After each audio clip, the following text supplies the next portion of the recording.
Kevin Hardesty, Dom Wright, Gerard, John Clallow, DC Allen, William Wallace is here. I've got the microphone plugged in. Yes, I rebooted the computer. Um, and others. So the stream is beginning. How are you, technical family? Did you get your Quacks certificate yet? Yes, I did, Mr. Pugh. The Quack certificate has now arrived, and I am officially a charlatan doctor. Dr. Clive at your disposal. I can now get myself the matching white lab coat and then present myself authoritatively on YouTube with fake information, just like so many of the other ones. Ultraviolet sterilisation time, for instance. Here's your official Dr. Clive medical treatment. Stand by to be sterilised because COVID is still ripping across. It's never going to end, is it really? COVID's always going to be around in some form now, but at least hopefully not in the most unpleasant version that took everybody by surprise. And some big wrong rubber gloves, indeed, DCL. I do have a stethoscope, but it's a mechanic stethoscope, which isn't quite the same thing, is it? It's ideal for listening to bearings, but not so great for listening to heartbeats. I've never really tested it for heartbeats. Latency test. 1, 2, 3. 3 seconds, maybe 2 seconds. It's not bad. It's fine.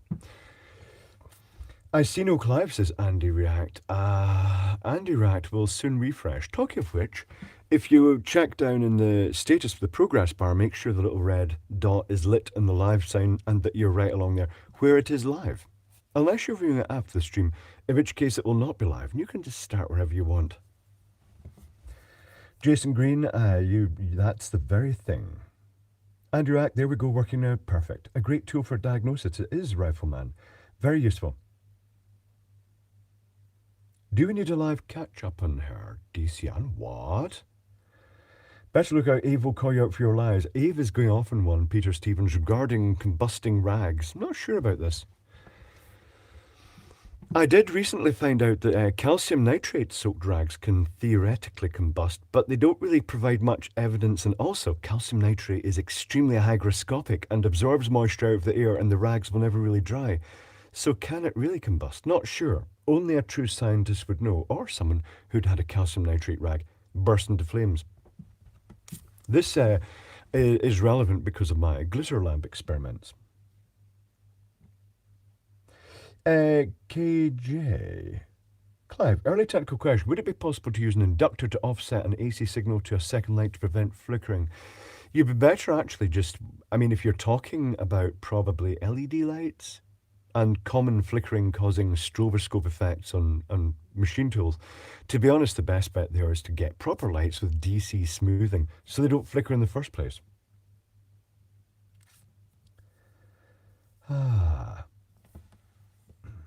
Hope it comes back safe and sound. Kevin Hart says, Game Shagra. What?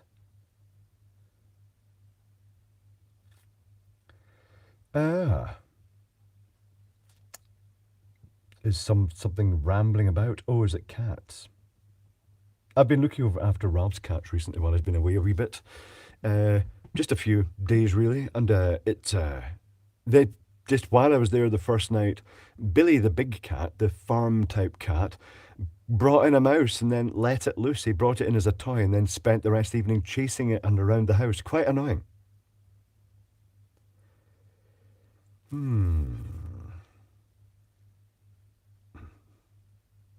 Yes, my cat Clive is out hunting, as they do, Graham Shaw. As they do. It didn't autoload again, the chipmunk says. Ah. What a lag. So, you left rat poop at Ralph's house. Nice move. I managed to catch it and get it outside again. It probably doesn't stand much chance against those cats, particularly Billy, because Billy is quite a naughty cat. To David Thiel, who's still about, if that's the correct name I've got there, who wrote the software for Gottlieb for many of the game's sound effects, video games in that year, including Qbert and Mad Planets. To David, if it's David, I'm going to have to check that up now. Is it Dave Thiel or is it John Thiel? Not Mr. Thiel. There we go. I played Mad Planets a lot when I was young. Sorry I missed the first part there when you went live. My phone crapped itself. Someone has just sent a text or a message. The local farm cat is the only animal that scares my dog. They tend to be quite rugged, Pete Webb. They are working cats. Kitty pics. I should take kitty pics. But they never stay put. They never stay still. They're always running about.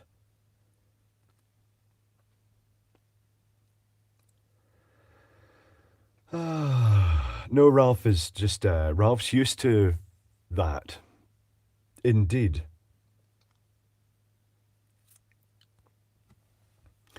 Mad Planets, I played so much. It's quite a violent game. It's a bit like Robotron, but with planets. And it's so pandemonium that I always tip the machine over myself several times. We have 2 house rabbits and have to be careful keeping them out of the workshop or cables will be no more. See, that's not a great thing. We took in a farm cat. She turned out okay after a while. These have been home cats, but they seem to have farm cat in their genetics. They just seem big. One moment, please.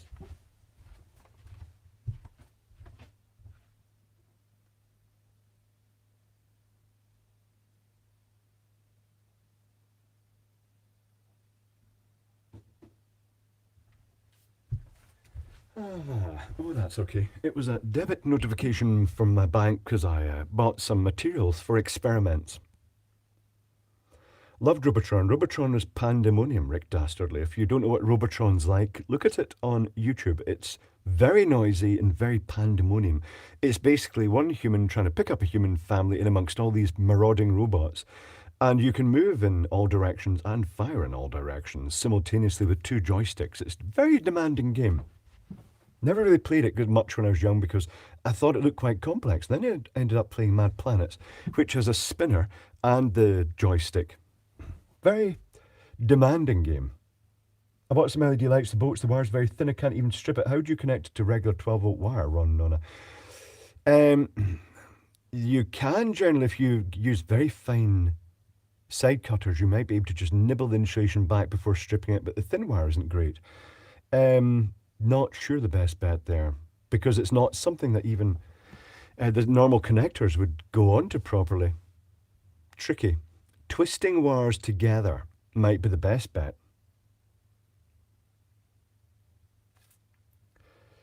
Craig Matthews saying, did the doctorate arrive? Yes, it did. I shall show you it in due course. But there's 104 watching now, so that's reasonable enough. That is about as many as we get, so I shall show the doctorate.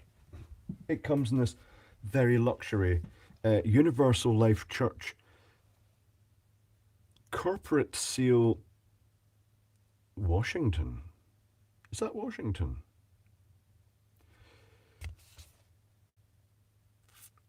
What?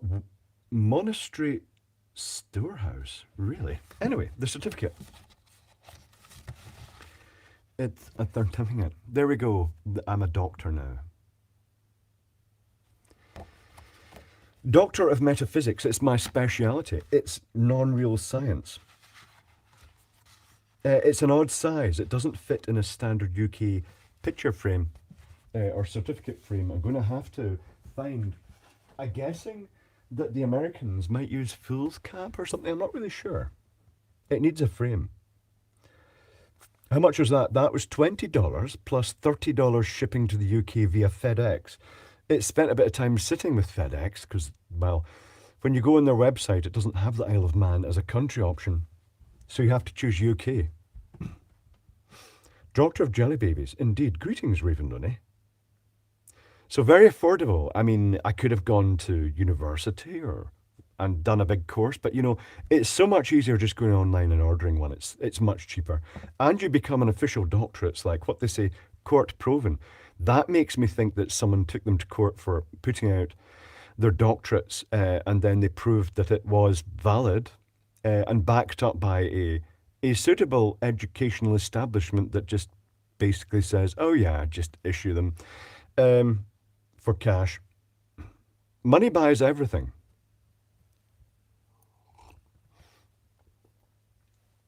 Thomas Kovacic That is not for framing, but for wiping an ass. It is of that level, yes. That looks like US letter size. Could well be, Chipmunk. We should all get one and have a doctorate convention, Mr. Murgy. You have a choice of two. You can go for the metaphysics, which is kind of unprovable, and you can go for religion, Doctor of Divinity, which is also kind of unprovable. So yeah, it's kind of like those two certificates. That will save me 60k, indeed, Rude Pyre. Much easier. Have you ever used liquid insulation? I bought some as a novelty, John, when I was in America, but I've never used it because I can't really imagine it covering sharp, pointy bits of wire very well. It seems a bit odd. Letter is 8.5 by 11 inches. I shall measure this.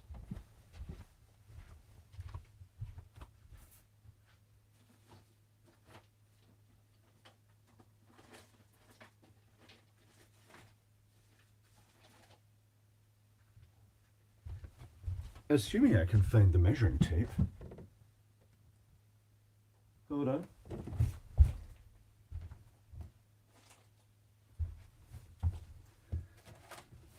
The completely bogus but real and provable certificate is 11 inches by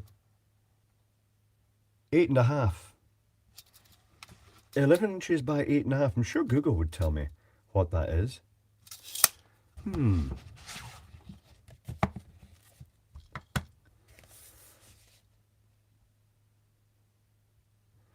Money can't buy happiness, but it's more comfortable to cry in a Bentley. I'm not so sure about that. Not the only reason you'd have had any reason to cry in a Bentley is when you actually got the bill for maintenance. 8.5 by 11 is US letter size. Reasonable enough. Can I put my name on there as the God, Thomas Kovacic? They had a bit of an issue with people getting the certificates made out to Tiddles the cat, so it was Dr. Tiddles the cats. They got their cats and dogs doctorates, and then they clamped down on it because it reduced the credibility. No kidding. Yes, I'll put these through, out the way.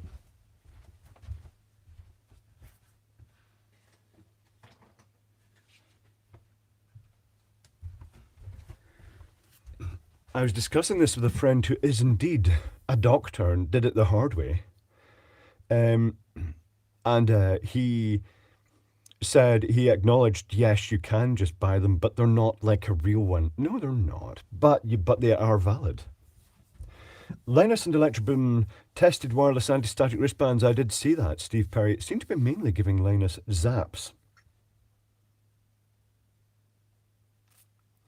I had a V12 Daimler until I needed some new spark plugs, DCL. It's just like between Mercedes and BMW and all the other posh brands, the maintenance, you're not just buying a car, you're buying an ongoing financial money pit. I'm sure Poundland would have suitable frames. I'm not sure. There is a local place that sells frames, but I'm not sure they have the right size. I shall take a note of the measurements and go and have a look. What credibility? Yes, indeed, Ravenlina. Well, the question is, given the title of some doctorates, you wonder what credibility they have as well. Especially when one educational establishment in America, their head of scientific research, her specialist subject, was the foot detox units for curing cancer. You know the ones that are fake, that turn the water brown? That was their head of science. That was her main specialist subject. Impressive. So I'm late, 2-hour Zoom meeting. Wow, arduous, Mark Gray. Welcome to a 2-hour non-Zoom meeting.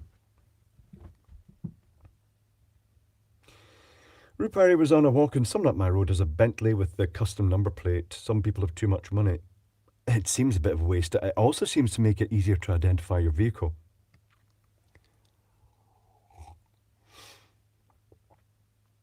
The Chipmunk EVs are a nightmare for maintenance. Even some dent removal places won't touch them. I'm not surprised.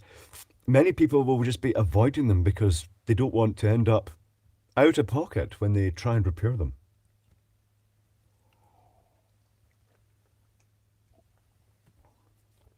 The Doctor of Divinity is useful for conducting marriage ceremonies. You don't even need to pay for that, Rifleman. I was already Reverend Clive through the same organisation, and it's free, and it gives you the right to marry people. Not that I'd do that. That would be a callous thing to do. But you can also, if you want, you can buy where they make their money. You can buy the official certificate if you once you've done that, and you can buy robes and everything. You can get the full outfit, and you can go around pretending you're a minister. Because let's face it, there's no formal qualification to be one. Craig Matthews is popping out. Catch you later. That's when you toss chips in the roof to encourage the girls. Rupari, says Chipmunk. What I have on my roof here, it's a flat roof. The cats find their way up and they thump and bump about and run about all over it. It's amazing just how much some people live in credit, DC Allen. If you were homeless, you'd actually have more worth than many people because most people are living in debt. Jason Green, if I become an ordained minister, do I really need to be a good person? No, because most of them are. There are quite a lot of ministers who are not nice people. See, most mainstream religions, you can award yourself if you wish. You can announce that your house is a temple, and you can basically award yourself the title priest or priestess. Who's going to question it?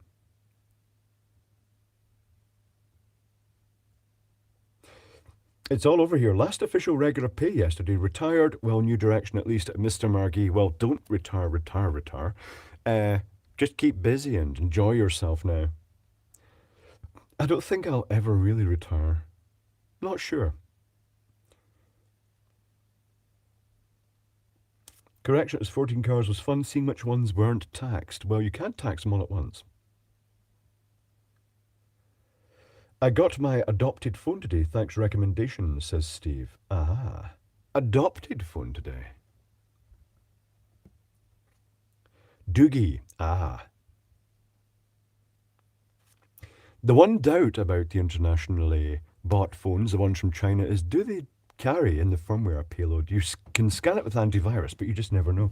There's always that slight doubt about these things. Linus just featured, didn't he?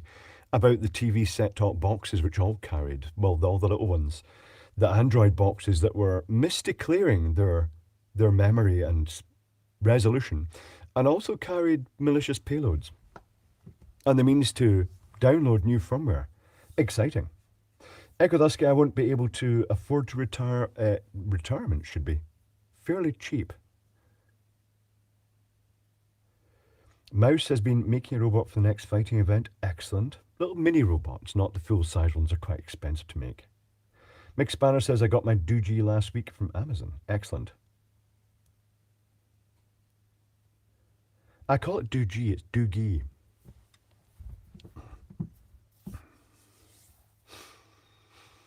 Now your doctorate is fun answering people's health questions at cocktail parties. Yes, Rifleman, giving them misleading information, but not maliciously. My lecture went out last night and I got the phone, but it was useless. It's got no light. The torch. What? The Doogie, it's got a light. If you double swipe from the top, you'll see the wee torch button. S98 Pro, that's 1 megavolt Meister. Top tip for people who have got the previous one, because it took me a while to work this out. I was able to take screenshots, but only accidentally. I could never work out how to take the screenshot. It's the triple finger swipe down, takes a screenshot on the Chinese phones. Next thing we know, Claire's going to be a Doogie reseller. No, I won't, Rupari. That's not my area.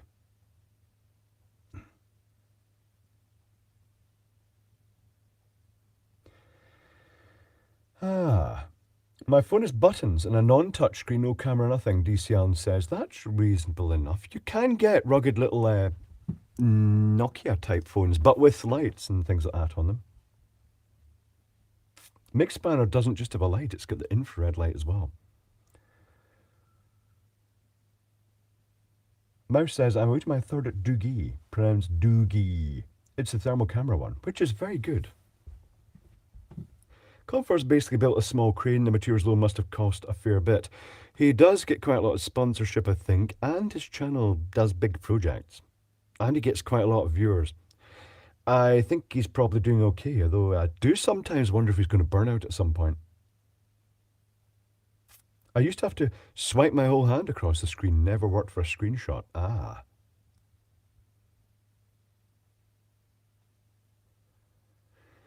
Matt Hillshire, I'm considering getting an IR camera imager of some sort to diagnose potential fridge leakage issues and hot spots on exterior walls.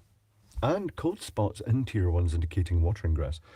Very useful. I noticed that the HVAC industry is using thermal cameras on air conditioning quite a lot more, the actual compressors and stuff like that, because you can actually look at the refrigerant receiver and get a rough indication of what level the liquid is in it, which is handy. Huh, I didn't know about the 3-finger swipe. Thank you, Dr. Techno. Indeed, Jason Green. I was surprised to find it as well, and it worked. Some people have skin conductivity, the capacitive touchscreens, hate the chipmunk. I can't use the fingerprint readers on any of the phones because my fingerprints seem to change. The skin is hard and dry. It's just because it's like hands that have been, they're optimized for work. I bought a cheap infrared rechargeable fill light so I can see more with the Doogie mix spanner, as favoured greatly by the paranormal investigators. They love their little infrared lights. Are the older phones non-touchscreen using 3G phasing out soon? No, some of the older phones, Alan Hurst, are, but you'd have to go back a long way to have an only 3G. But even if the 3G stops, you'll still have 2G because 2G is not being phased out. Originally said they were, but then they decided, well, no, because so much stuff, radio telemetry stuff and remote controls relies on that still. Rupari, I somehow only ever damaged my left hand. How is that? Are you left-handed? Not hands that do dishes, Simon Roll. No, not very soft. Grimshaw, I have the same issue with the fingerprint reader on the Pixel 6a as a shit sensor. These are designed for office workers and normal people. They're not designed for construction workers or mechanics, or MD who actually uses their fingers to do physical work, because fingerprints are a very vague thing and they change with cuts and abrasions. I could use your nose for a fingerprint. I don't think it would say it's looking for the pattern. I'm not sure what happened there. And don't use your love sausage in case you have to unlock it in the middle of the street.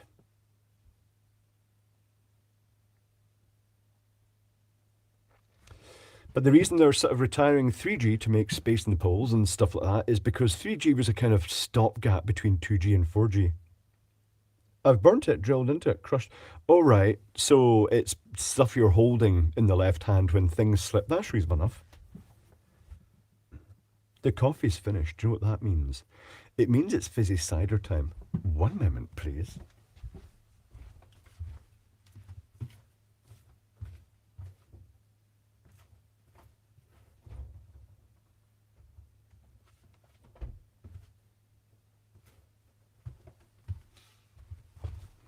A freshly carbonated bottle of cider. Interesting to note those. I got a couple of the Frosty Jacks because there was a discount in the Frosty Jacks. I may pop one through the water distiller experimentally and see what flavour it is when it comes out in a concentrated form. Electron box, pish. It does look like a bottle of piss. Can you carbonate urine? I could make a video saying, can you carbonate urine? And then drink it, but it's actually cider, but that might alienate people somewhat. Justifiably so. Megavolt Meister, indeed. Stand by. This is where the tongue gets loose and I say stuff, maybe. If you video your wee, it looks like hot flowing splashy lava. I shall keep that in mind, Mick Spanner. I've never considered that, or looking at the thermal pattern it creates in the pan. I opted for Guinness, says Pete Webb. Reasonable enough. Oh, interesting thing. Frosty Jacks is sickly sweet. It's sugar and sweeteners. Is it? Woofle time, Liz. I've got the woofer. Not much left of the lavender woofle juice. What's the bet that I forget to refill this and run out on the Saturday stream? That's all right. It's very easy to make. It involves laundry detergent liquid, washing up liquid we say in the UK, and water. Activate. Oh, this needs a battery charge. Woofle. Ooh, nice.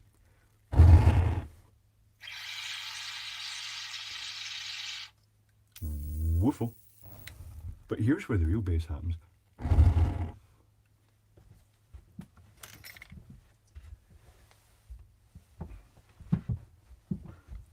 The pile of random cheap shit rings I bought from China arrived for that jewellery box thing. This is quite nice. It's very sparkly, but you only see the colour if you use that jeweller's technique, which is to have sharp points of light. Ancient doctors used to taste their patient's urine, Horvath. I can imagine that. You can apparently tell a lot from that. If it's sweet, it indicates it's a good indication of diabetes. But you also get the urine strips. I got a pack ages ago, but they only sell them in big, huge packs. So I've been giving them out to friends, and Ralph can do tests with them, but I've still got loads. Lavender still is lavender, but I'm not sure will I stay with lavender, not sure. I'll go and get a sharp point of light and show you the jewellery trick for making sparkly sparkly rings. Well, they could be rings because they're from China. Make them look sparklier.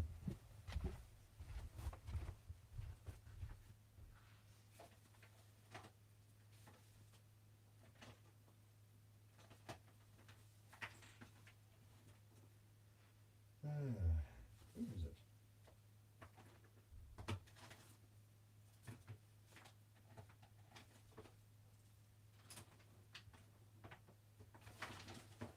No, I can't even see it.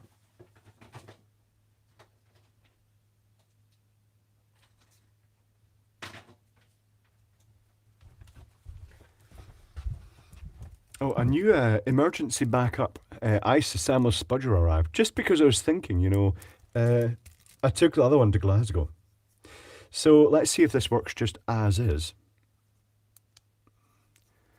without having to turn the lights off. This is what the jewellers use to make their rings look extra sparkly. No, that is just absolutely swamping out now, isn't it? Let's try turning it down a bit then. But that.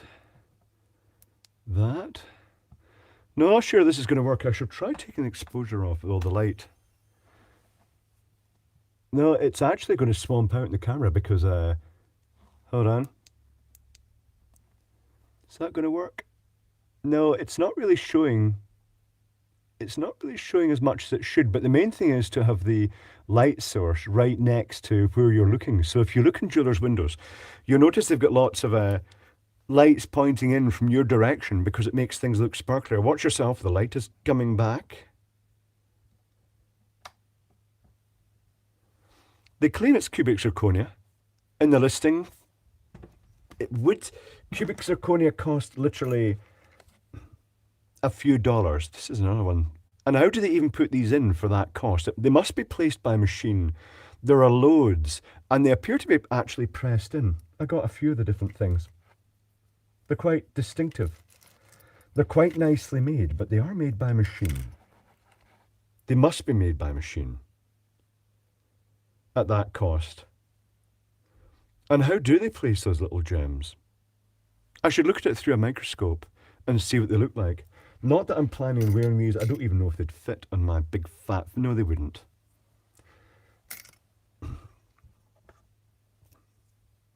Point source light, I prefer pointless. For general viewing and comfort, pointless is best.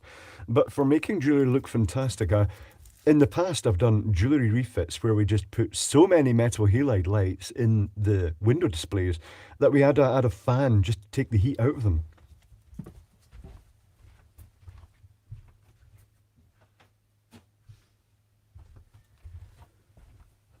More cider.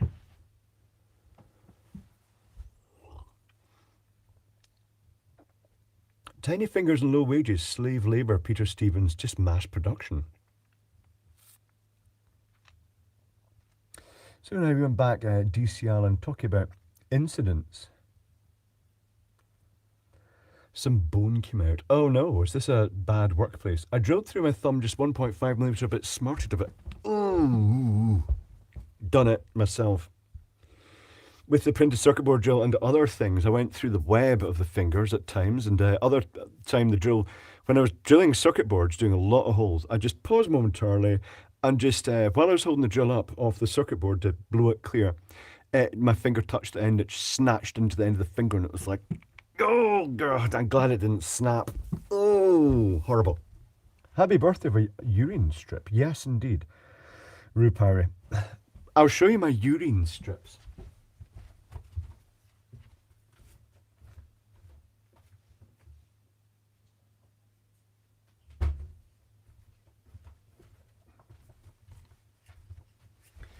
They come in a nice, tight, sealed container, and they're very cheap. This is a pack of 50, because they're sold for just general use in the medical industry. Oh, end date 2021, but they still work. Maybe I should get some new ones.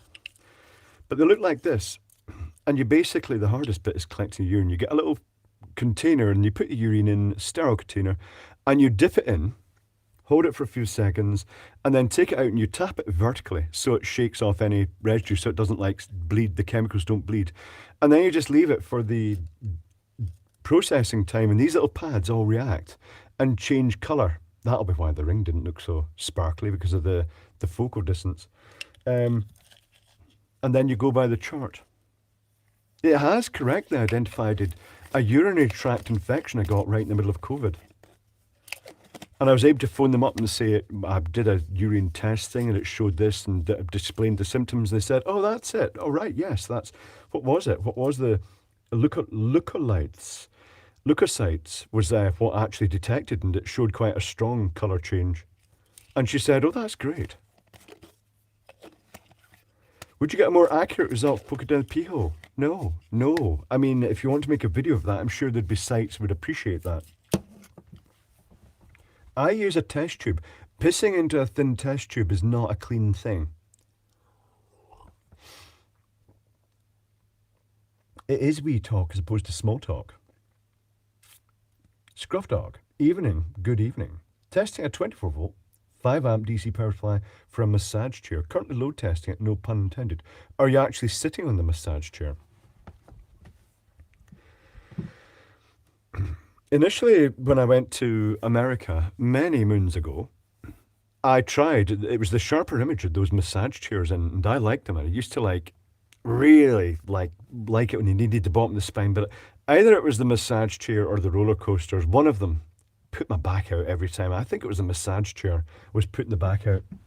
I think it nipped a nerve in the process of massaging. And anytime I was in Sharper Image, I'd turn their Ionic Breeze up to full because it smelt really great, and then one of the staff would come over and turn it back off again. The chair's not here, sadly, says Scruffdog. Ah.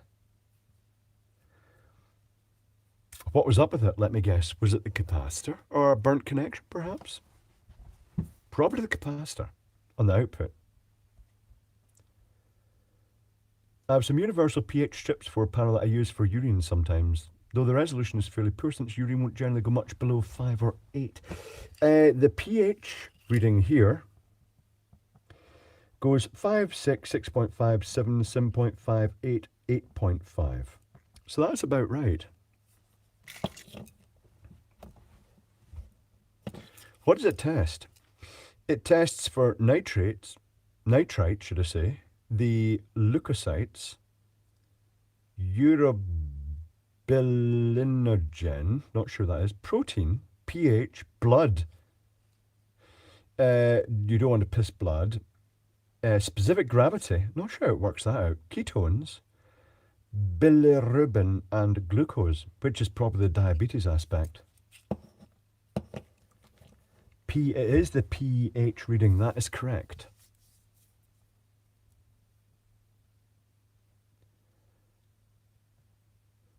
Megavolt Meister, I hate peeing into a container and then find that the container is too small. You can't stop once you've started. It's like Pringles. Once it pops, you can't stop. Alcohol, Harsh Chalk. What would happen if I got dipped in alcohol? I'm not really sure I want to dip a pea strip into my drink. I could wipe some cider across it and then give you an analysis of the urine. That might be quite interesting. That would be quite interesting. Let me get a test tube and analyse my cider.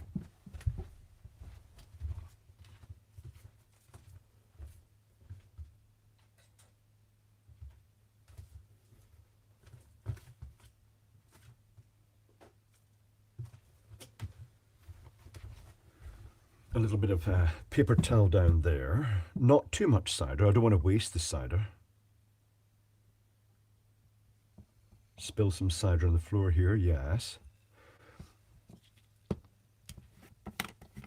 Get one of the strips out while trying not to contaminate them in any way in the jar. Yeah, it's how many other channels on YouTube do urine tests in cider? Let's do this. So I'm going to bung that in there. Okay. It's fizzing on the strips. There is a colour change happening. I shall just pour this into the sink again.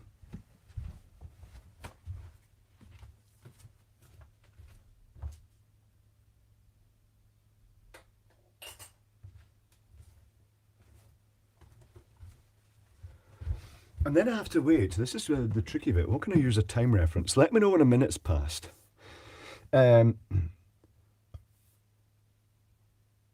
Juice Green, I'm so lucky to be able to stop midstream. It really hurts. I would have pissed all over the seat of the truck many times. Indeed. The trucker peril. We're getting some interesting colours going on here.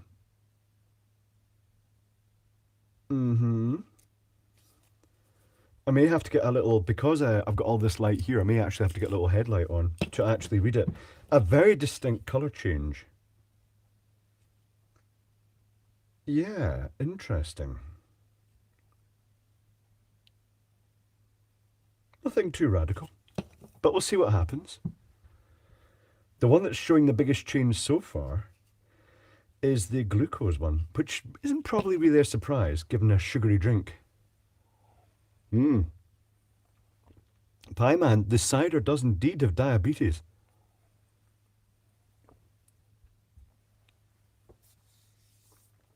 You can probably get diabetes if you drink enough cider. That and alcohol poisoning. At a soapbox thing, took some kid in the back down a big hill. He got gravel rash and never asked if I wanted to play again. Reasonable enough.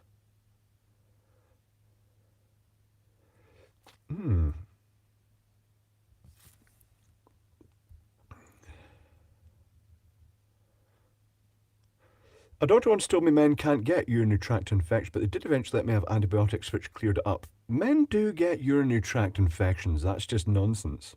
But I think women are more susceptible to it. I'm going to get a little head torch just so I can see this better.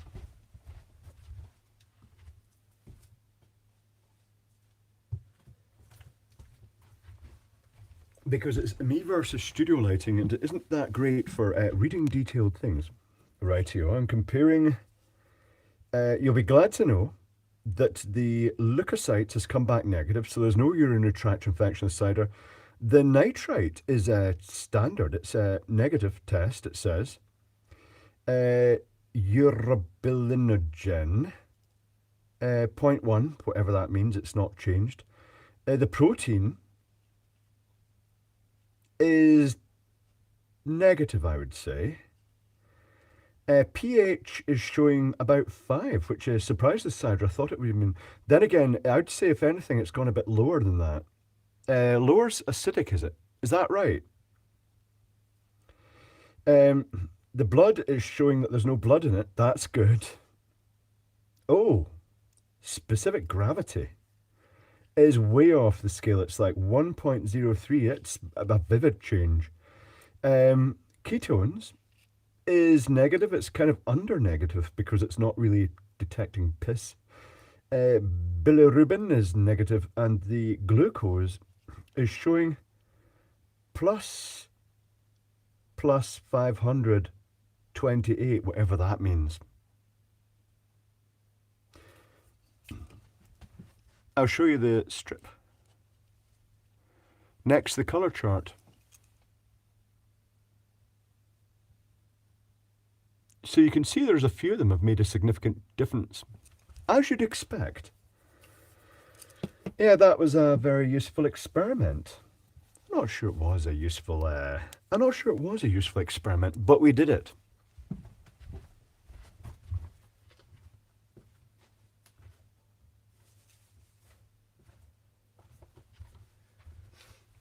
I could actually genuinely make a video of that. What happens if you put a urine strip, test strip, into cider? Or beer? I can't imagine how much chemistry's gone in that strip. Kevin Hardstay, they're so cheap. They're so bulk mass produced because it's such a standard test. It's ridiculous. But how many tests did it just do? 1, 2, 3, 4, 5. It just did 10 tests in a minute, plus the time it took you to fill a container with piss. Does carbonation change the results? Well, it is carbonated. It might have adjusted the acidity slightly. Try it a Jägermühlen. Bit sticky, the Jägermeister, bit sugary.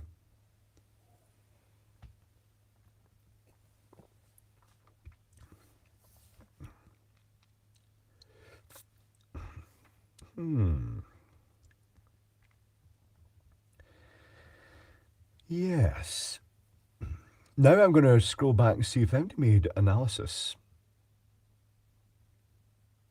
Rifleman Heme Occult Hidden Blood is important to check for in urine and stool for diagnosis of various diseases. Well, the burn dog who appeared in the last MBC is just getting out of hospital now. He was passing blood. They think it might have been a little internal, an ulcer.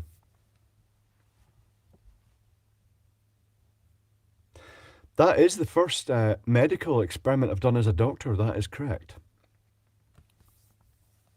Is it safer to drink cider or piss? You could add vodka to the piss if you're really desperate.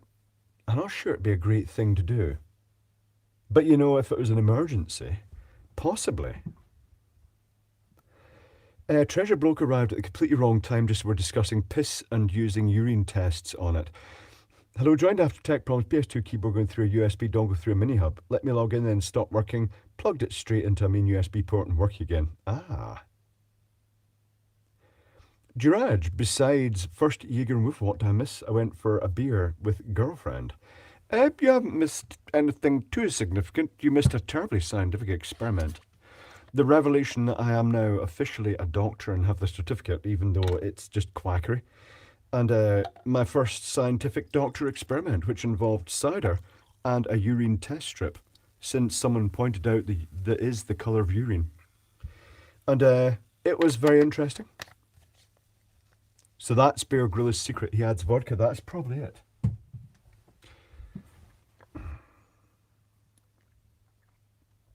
I like doing urine tests. I piss and everything.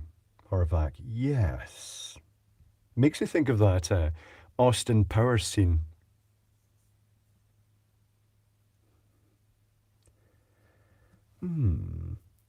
So what else is happening? What interesting stuff, what stuff has arrived? I've been contemplating things.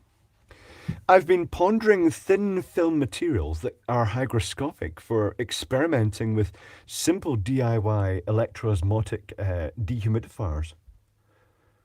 I'm wondering if gels would work, thin film gels.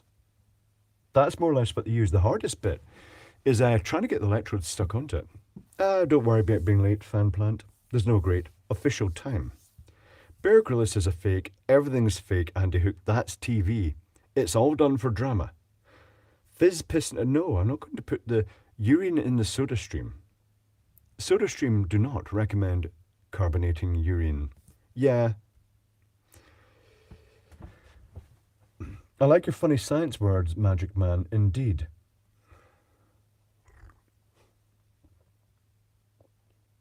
I like it once where you revisit older video products, but they're updated versions. They are interesting, Luxolab. Sometimes they change, sometimes they're worse, sometimes they're better. But it's your urine, Clive. Indeed, fan plant. It is mine. I own it.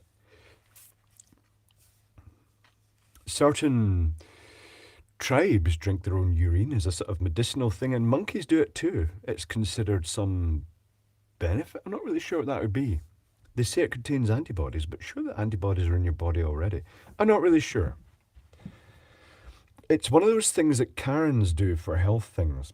That and like douching their butts out to with chemicals to strip them of impurities. It doesn't sound good, really.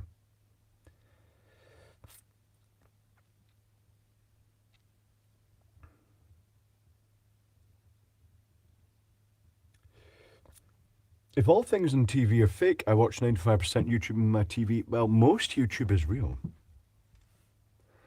But television production is always just basically you'll see someone talking, then you'll see it cut to someone else going, ha ha, laughing at it. They were laughing at something completely different, but they filmed it and just spliced it in to give a reaction. Very deceptive. It's all engineered. Professional television. A tribe in Africa have showers in cow's pee. They have blonde hair because the piss bleaches it. DCM. Lovely. I'll give that a miss. Could you put fuses between lithium batteries and parallel to protect if one goes short? Yes, you can, random. Because if one went short, a lot of current would effectively flow into it and that would blow the fuse.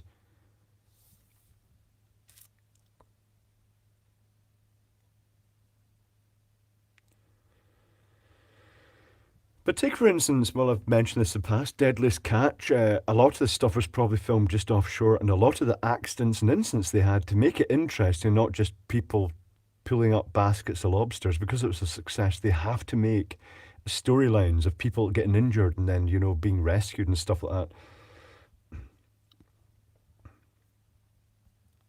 But and things like American Pickers, you'd see them outside an old barn, and then there'd be a sort of gap in the wall, and they'd climb through it, and then you see them sort of, as they climb through, the next it cuts to them inside, and it's all perfectly lit.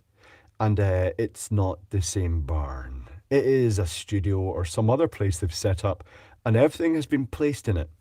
It's all fake. They can't. It's like, what's the one? The people that get the abandoned containers, and they always have right at the end. They're going through all the junk, and oh, I've just found a vintage jukebox. Yeah, it's all fake. That's TV. And Ice Road Truckers, I'll just assume they followed the standard recipe: beards, overalls, and incidents that happen. Because otherwise, it would just be, well, we're driving along an ice road again. It wouldn't be exciting. Pawn Star did that. Yes, Peter Stevens. They brought in items that were highly valuable and then had them assessed by an expert who had provided the items. But that's it. Storage Wars. That's the one. Oh, I'll add one thing to that. Beards and big American shorts. That's essential. And the characters, always the feisty women as well in it.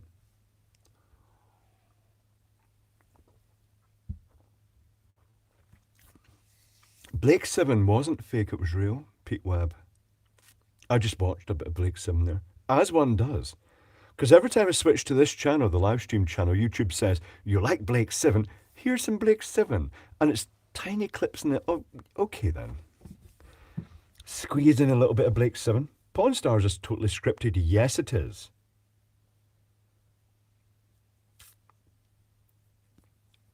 Bit of acting going on. Where an old glass that was all fucked up in a bowling game, one of the guys, if you saw that one, throws the ball and he just throws it really obviously through the glass. The glass was like trash anyway, or they just mocked it up. Been there. Mocked things up for people so they can do that. Prop making is interesting. It was basically porn for me, says Peter Stevens. What was porn for me was Deadliest Catch. Used to visit friends at the weekend in Glasgow when I was there, and every time I went across, they'd put on Deadliest Catch because they knew it pleased me.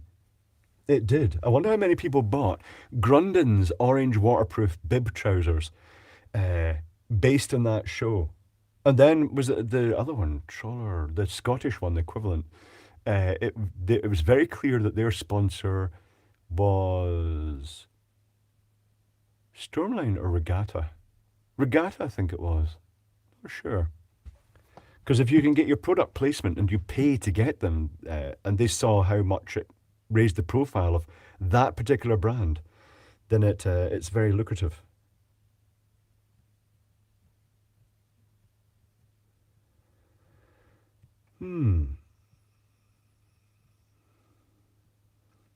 The odd thing is, like, those Grundens overtrousers are really thick PVC because they're designed to deal with. It's not a delicate industry, the fishing industry. It's a lot of sharp metalwork and stuff like that, and it will just rip up cheap waterproofs. But you see them in the with the wind, full exposure to the wind, and it's just blowing it out like it might as well be loose nylon, but it is actually really tough PVC. And you think to actually, and it's cold, which makes it stiffer, to actually make the fabric ripple and flap like that, the winds must be immense. That's quite good.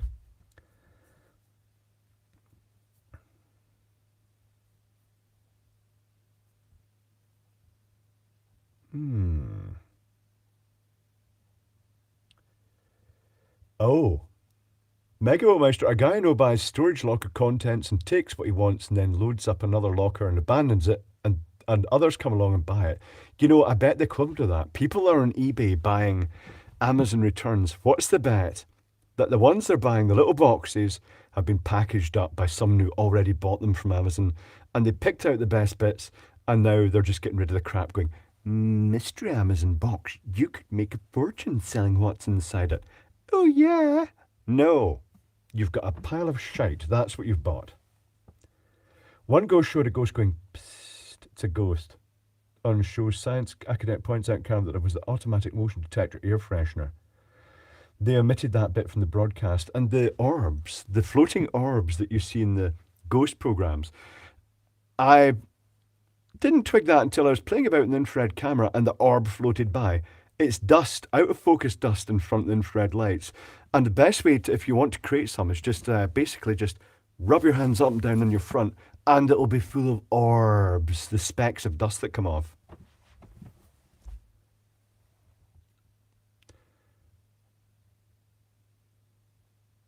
DCR, men in PVC, you have my attention. That is Deadless Catch. It's basically men in PVC, very industrial and beardy because of the weather. Deadless Catch accidentally got video of a rogue wave when a boat wizard was on a reposition trip. The fixed cameras are running by chance. The video is extremely useful to science. Oh, that's interesting, Rifleman. You should prank Ralph with orbs. I should prank June with orbs. That would creep him out, wouldn't it? Scratch your beard vigorously for best ghost orbs. My beard is very clean. It gets cleaned regularly. Every time I go to the gym, it gets thoroughly shampooed with Head and Shoulders. I once bought 4 crates of general technical junk from a real-life auction, got it home, found a box of used sex toys inside. Ugh, chipmunk. Ashens loves a bit of Amazon returns. He does, Dave Roberts, because it's a complete industry. Unboxing Amazon returns. People are obsessed. It's actually a bit of it's a niche direction on YouTube of people who set up cameras and just film themselves working at Amazon. It's very interesting. It's very repetitive, very automated. The technology is pretty impressive, though, particularly projector. The sort of robot carts come along with all the items in the shelves, and then a projector projects onto it. It just basically flashes or makes a little box go where you have to actually take the item out of. Very clever. I bet if you sold them used sex toys on eBay, I bet people, a special type of person, would buy used ones. Particularly if you put a picture of a suitable sexy lady or guy alongside them. Amazon return, another form of gambling, it is. Does UK Head and Shoulders have the stuff for dandruff in it? It does at Fan Planet. It used to be zinc pyrithione, but now they've clamped down that and they've replaced it with something else. The last bottle of Head and Shoulders I got, the chemistry, it's obviously because it had new chemical and they hadn't fine-tuned the chemistry, and it was very sticky and strandy and gooey. It was a bit horrible. Some people who buy used panties from the same people, a vending machine, Luxor Labs, those panties are probably made in a factory. Gone off the deep end? Yes, everything has.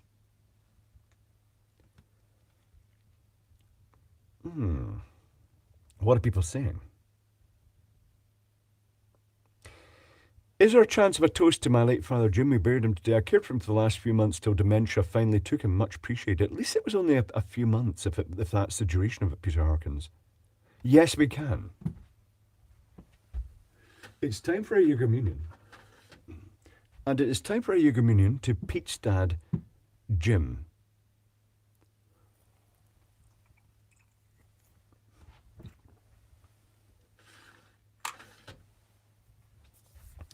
If anything, while dementia isn't nice, it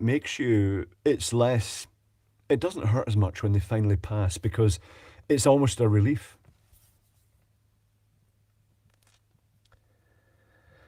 The cheapest form of Lidl shower soap, body soap, sets off my eczema. The next more expensive one is fine, Treasure Bloke. I wonder what the key ingredient is. It would be interesting comparing the ingredients and seeing if you can work what's triggering that.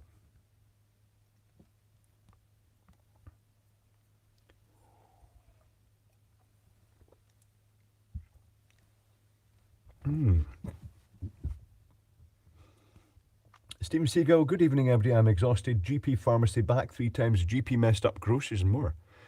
Just finished cleaning my parrot's cage and took a shower. Now it's weekend for me. Excellent. The weekend starts here. I wonder if you can buy synthetic fake body fluids. Well, Megavoltmeister, depending on what you're wanting, yes, you can buy synthetic fake body fluids depending on what you want.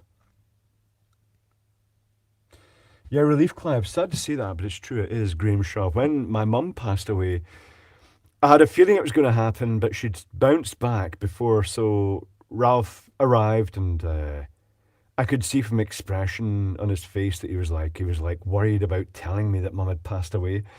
And I just said, "Did mum pass last night?" And he said yes. And I said, "Well, to be honest, it's a relief. It's such a relief. It was such a weight off the shoulders, because nursing her to the end and seeing the way that they die at the end, it's horrible. It's such a relief when they finally go. I'd rather that than when my mum had been killed in her prime. It would have been much more dramatic. From being chatting to my mum one day to losing her the next, it would have been much, much worse. Cider and chocolate cake are a good substitute. Oh, DCL, yes. I was thinking more of you can buy sex toys that eject liquid on demand for realism. Peter Stevens, Dad's about to go into assisted living. Hopefully that's not going to turn into a huge money pit, as can happen. Well, this is a very mixed conversation.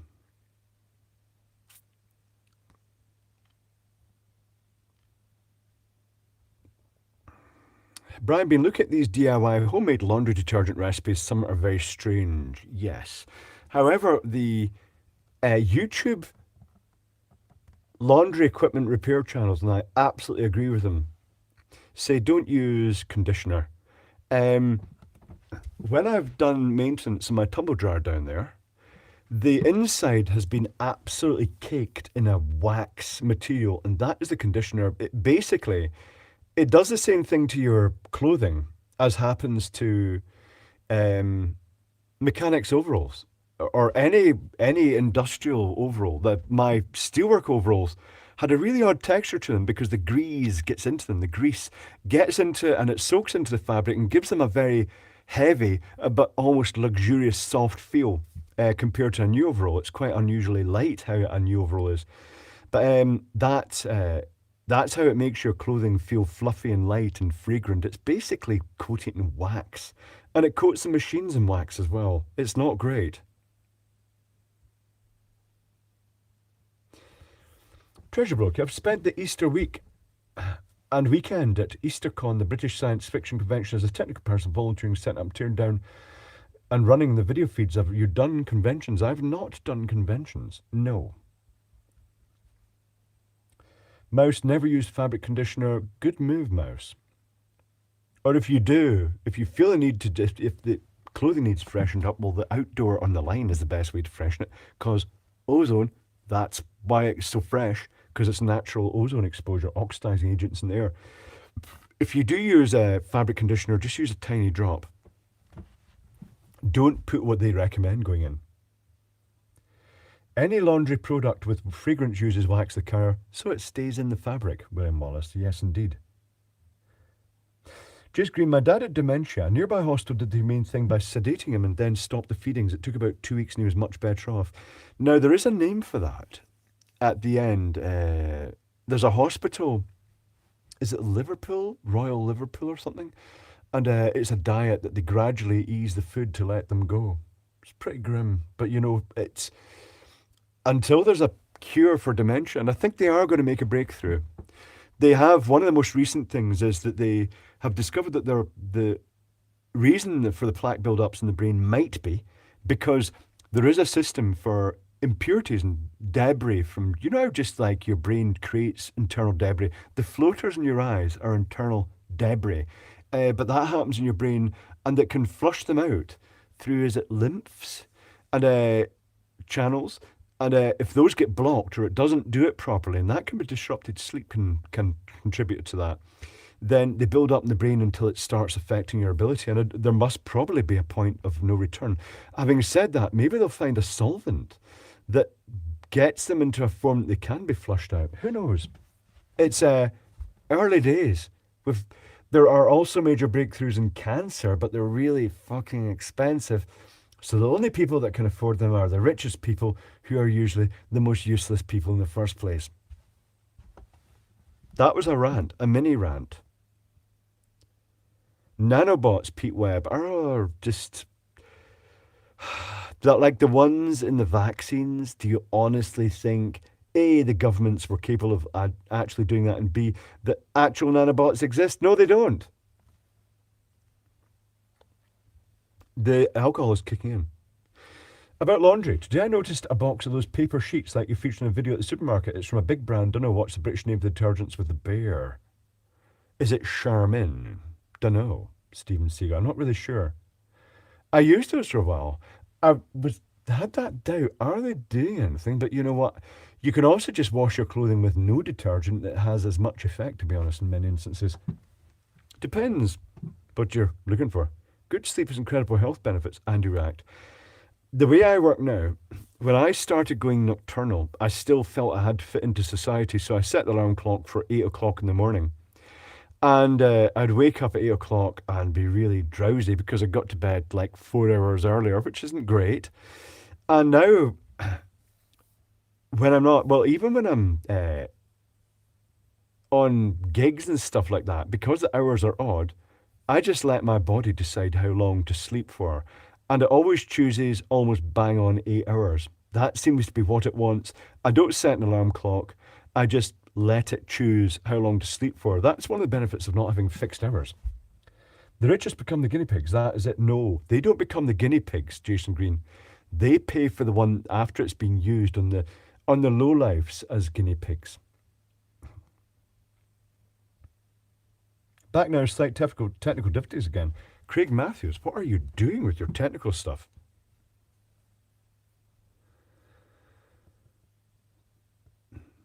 I slept in today, missed work. See, that's not great, fan plant, but neither is having to fit into a made-up schedule. Andrew Ack, best way to sleep wake, although I should go to bed way too late. I'll get to bed in an hour, and 5 hours later, oh, I suppose I should get to bed now. Is a called Robin in the Netherlands, which is product Unilever. It's with the teddy bear. Ah, Steven Seagal. I'll keep an eye out for that. I bet it's a lot more expensive than the Chinese one. And of course it'll be better than the Chinese one. The CEO of our company had annual salary of 7 million euros. So that's just outrageous, Duraj. And yeah, I don't like the corporate culture.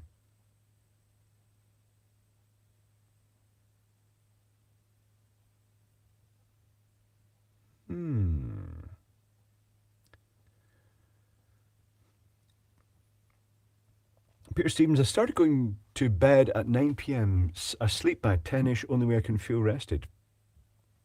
Reasonable enough.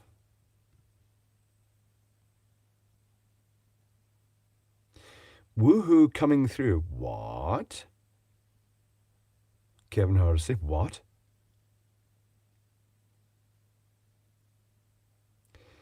About €5 to €6 for 15 sheets. Oh, that's somewhat more expensive than the Chinese stuff. Let me just go and grab one of those sheets. I'll move the woofer out of the way while I go through.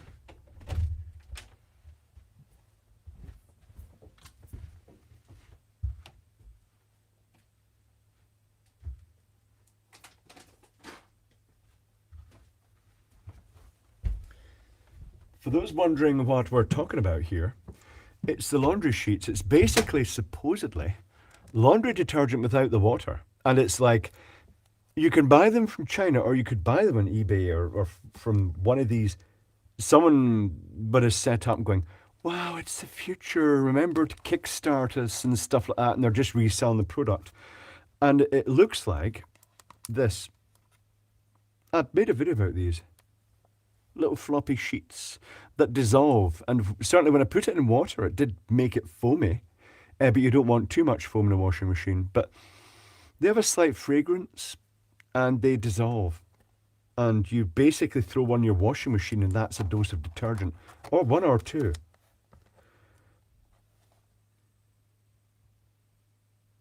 Yes. There are instructions. They're in Chinese. A lot cheaper from China than they are. I do occasionally use them. What do they taste like? I tasted them recently. They don't taste good.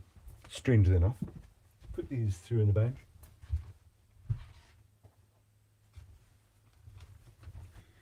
It's like all the other cleaning products. You're basically mostly buying water with tiny quantities of chemical. And that's kind of demonstrated by the Cif in the UK, the spray bottles of a kitchen cleaner, which you can get. You can buy the premium price one for about £5 or something like that. Or you can buy the supermarket brand, which it just says, basically it's like EDTA, ethylene diamine tetraacetic acid, and benzalkonium chloride as the disinfectant. So that's a chelating agent and the disinfectant, and which is a biocide, gets rid of fungus as well. Forbidden Noria is indeed. But you're getting that with mostly water in a bottle. It's like probably 0.2% active chemicals in the water. But they sell the little refill capsules, which also contain a surprising amount of water, that have the seal in them so you don't get the chemicals in yourself and cause skin burns. And you just click them on and it pours in, and that's you recharge your container. And they're selling a tiny little portion of chemicals at a lot of money. You can buy the chemicals directly on eBay. Benzalkonium chloride. Let me go and get some benzalkonium chloride.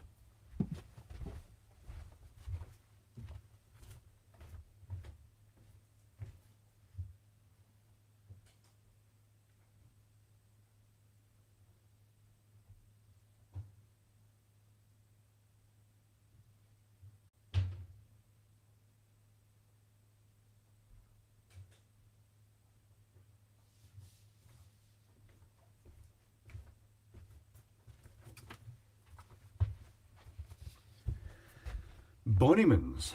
I think they're in Scotland, aren't they? Oh, yes, they're in Beath. Where's Beath? Bonnyman's Co. UK. Back 50. Something worth mentioning about this. The reason it's called Back 50 is it's benzalkonium chloride, but it's diluted to 50% already. This is a chemical that if you wanted to make your own hand sanitizer, the foaming hand sanitizer, you would only use something like 0.1% of this. You dilute it really heavily. And it's a strong surfactant, and it's also a biocide. But if you get any of this directly on your skin, as I did when I first got it, I got a tiny little touch in the skin. It came up in a blister very quickly. So this is not the stuff they really want to give the members of the public. So what you're buying when you get your little refill thing is this pre-diluted to a safe-ish level and in a little cartridge system that stops you getting in your hands, because that's what you have to do. That's like Mr. Muscle got in trouble for selling oven cleaning chemicals that cause people to get skin burns when they didn't use rubber gloves. No fucking kidding. 0.13 is the maximum for skin products in the US.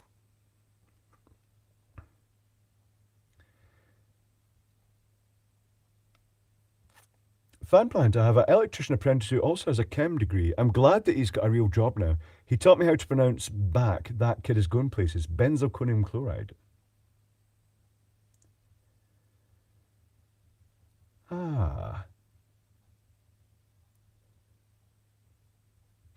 Janitorial supply houses sell the concentrate for spray cleaner. 1 gallon often yields 50 gallons of spray cleaner. The same thing is done in the entertainment industry for fog and snow fluid. They sell concentrated surfactants and you dilute it massively to get your snow fluid or foam fluid.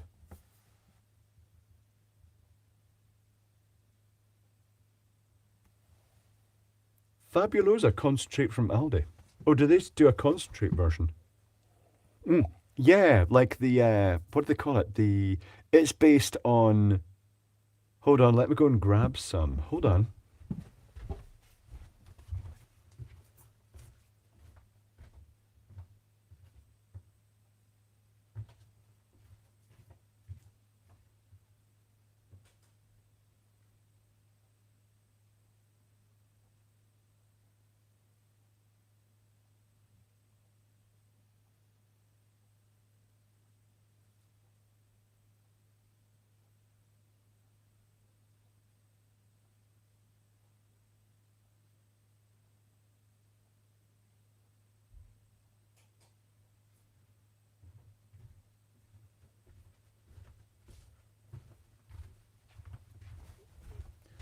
This one's called Fluella, concentrated disinfectant lavender 4-in-1. This makes 10 litres, so it's just basically the concentrated fluid. I'd have to look at that through a magnifying glass. The text is tiny.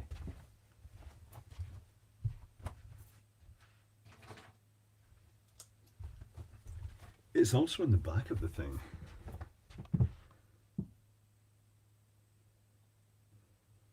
Hold on. Causes skin irritation, etc., etc. Contains, amongst our ingredients, less than 5% disinfectant. Just says less than 5% benzalkonium chloride and sodium EDTA and perfume. There we go. It's the EDTA, ethylene diamine tetraacetic acid. It's a chelating agent. It dissolves calcium deposits. I didn't realize that calcium is actually a metal. So here's another one you can buy. 2 different bottles. Well, one's from Sainsbury's, one's from the Co-op, and it's standard disinfectant, and the ingredients are listed as less than 5% EDT and salts thereof, disinfect benzalkonium chloride, 2.25 grams per 100 grams. So this is just that. Keep in mind that bottle down there is 50%. This is 2.25% benzalkonium chloride. And you can rest assured that people price gouged that during the pandemic.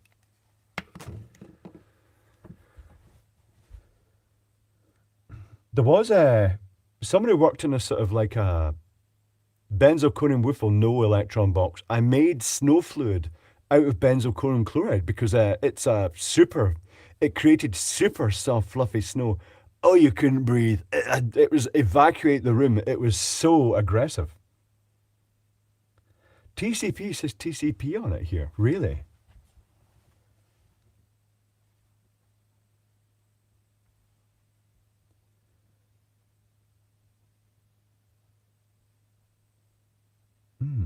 Oh, Megavolt Mouse, I'd hate to have to work in the factory where they make the liquid stench they use in haunted houses. Scent of puke and open grave rotten corpse. Yeah, that would be grim. Even better if someone doing it from home and your neighbours could smell rotting corpses and vomit. That's the cheapest stuff in pound. That's a lot weaker than Zoflora. Zoflora, yeah, Zoflora's the one I was thinking of, but it's got ethanol in it as well, I think.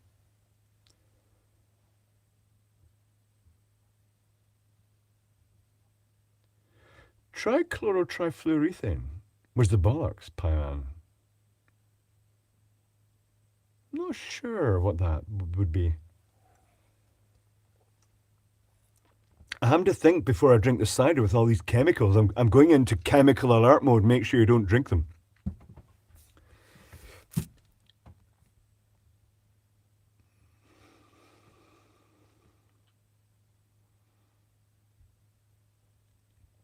Rifleman, the original inventors of detergent were petrochemical companies. Was that for cleaning up spills? The detergent was for motor oil. When they found out you could wash clothes with detergent, they spun off a separate industry. Indeed, the whole detergent industry is so fake. No, I'm not going to mix benzalkonium chloride to the wiffles. No.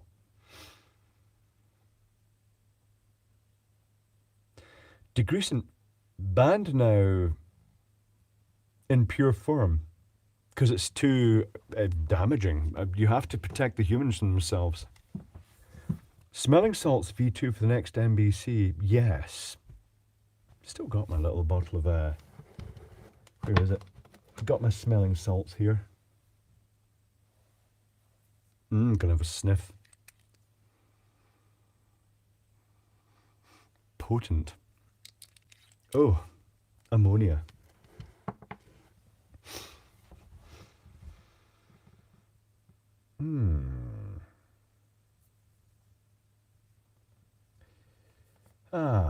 The original deterrents were just too ecologically persistent. Matt Hailshire. That is an issue. Like, think of what's that lawn dry clean detergent? Perchloroethane? Perchloroethylene? Perchloroethane. The best way to get rid of that is to put it on a tray with a towel so it evaporates into the air. Don't pour it in the ground because it is heavier and it doesn't mix with water and it will find its way down into the water table otherwise. Not that you should just be releasing it into the air anyway. Perchloroethane is more of a solvent than a detergent, yes. It's basically a degreaser. Also kind of works for lava lamps. Perk, indeed.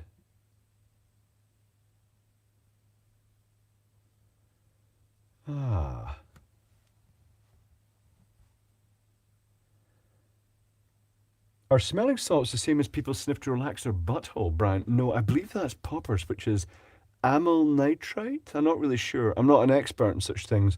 I bought some when I was young, not knowing what it actually was, because they sold it at the bars, and sniffed it a little bit and thought it smells like solvent. I certainly didn't go, because that doesn't seem like a good idea. Clive, since we're talking about chemistry, show some fun chemical reactions. I don't know any that are safe to show here.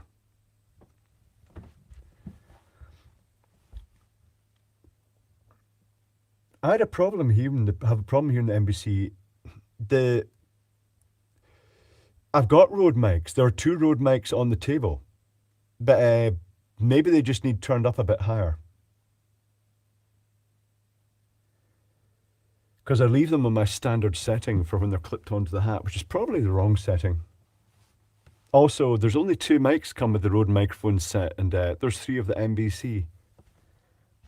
We could just put one on me and Kevin, because June's quite loud.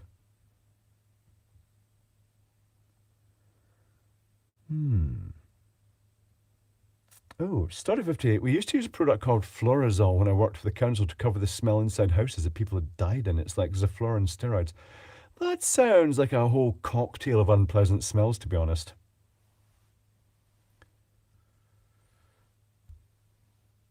It's I think it is brake fluid. Not brake cleaning. It's Perk no, it's the brake cleaner. I think it is Andy Hook that it's used in some instances as brake cleaner. And everybody says, oh, don't get in your hands, it's so dangerous. It's actually one of the safer solvents, but it's still not recommended for spraying it all over your hands. We're not asking for safe experiments. No, Echo the Husky, you never do. Poppers only last a few minutes at best. I presume, given their application, that's as long as is needed.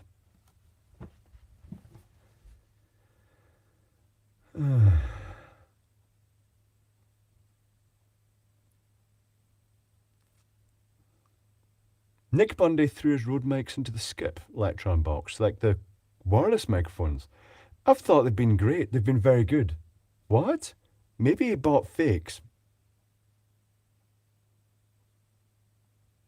Maybe they renamed Poppers to VHS head cleaner because of reasons. Yes, Luxor Labs.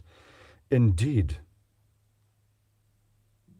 Like a common floor cleaner that was used for stripping the coatings off supermarket floors was they had to they blocked that. It was gamma butyrolactone, which was one of the ingredients of GBH, no GHB, gamma hydrobutyrolactone, when you mixed it with a drain cleaner, sodium hydroxide.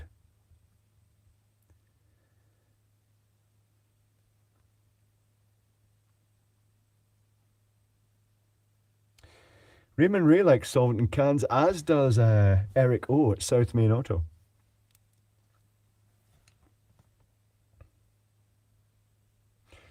Electro box, I stole some poppers from the drug amnesty box at the Brixton Academy once, and they did fuck all. Do they just let you just? Is it basically a drug exchange? I guess people wouldn't put good stuff in it.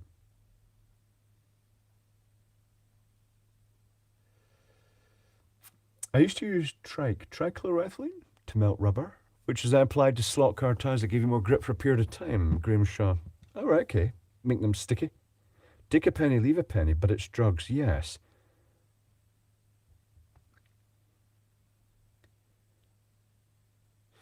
In grade school, the newly stripped and waxed floors had quite the smell after vacation. It would be quite potent. Imagine the person actually having to put it on. I've still got like detergent and urine test strips next to me. I'll just put these out the way.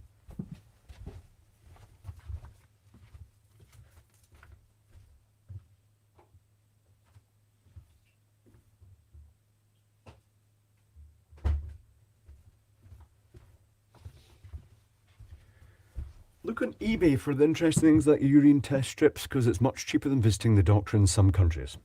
And it can give you a semi-diagnosis of some things, but not everything, obviously. Time for a cuppa, says Grant. That's reasonable enough. Time for more cider. Had a good workout. Grant's been at the gym. Reasonable enough. Don't do yourself a mischief. Test detergent diabetes. The detergent's really concentrated. Not sure what it would do. Maybe I should make a video just sticking. I've got all those urine test strips. Maybe a video showing what happens. You put them in all the different chemicals would be a good idea. Megavolt Meister always passed out from breathing helium when I was young. The vision started getting dim. There is a video on YouTube showing a young girl breathing the helium out of the balloon, going, talking the squeaky voice, they're all laughing, then she breathes it in again, then just goes flump because of oxygen starvation. Happens very quickly. Craig Matthews found a whole bunch of old weed killer and other pesticides in the garage of a previous owner. Still trying to work out how to dispose them properly. Pour them in a bit of the garden that you don't like. T-minus 3 minutes to Woofle, Thomas Kovacic.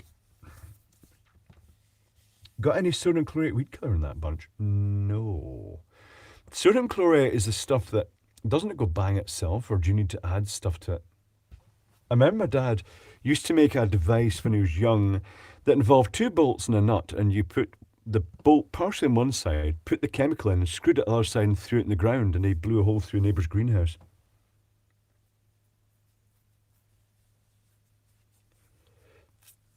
Just pour them in a neighbour's garden. That is a good option. Mouse, send them to Mouse and he can pour them all over his garden so he doesn't have to maintain it. And me, send it to me and I'll put it all over my garden as well. My neighbour, however, is a keen gardener, so I wouldn't want chemical leaching. That would be pretty bad. Killing all his plants.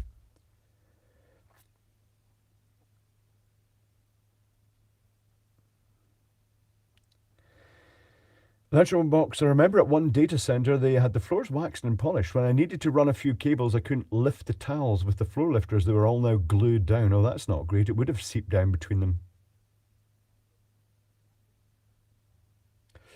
Fan plant down here. Close friend used party balloon helium to off himself. R.I.P. Joe. This is unfortunate that that does happen. I would be worried about doing something like that. You couldn't just use a balloon. It'd have to be the cylinder.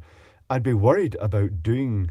It's a relaxed way to go. It's a nice way to go, but it's not a good thing to do. Don't top yourself. No, that's bad. But I'd worry about the gas cylinder running out before it had done the job properly and then having brain damage. That wouldn't be a good way to go. I think that's one of the recommended exit strategies by that charity. Yeah, called Exit. I could add a tiny spot of disinfectant into this just to see what happens. I'm not going to add pure benzalkonium chloride into it because that would have to be diluted considerably. Is this even going to just mess it up completely? Hold on. A mere dribble. That is far too much. It's gone all cloudy. That means it's probably not going to foam. But we shall find out. Yeah, it's gone cloudy. It is kind of bubbling. Woofle. Sanitary woofle. I'll let you go know if the air gets weird. Woofle. Bigger bubbles. Not smelling anything yet. Then again, you don't necessarily smell carcinogens. Oh, I can smell it, yeah. Not nice. Not bad, but not nice.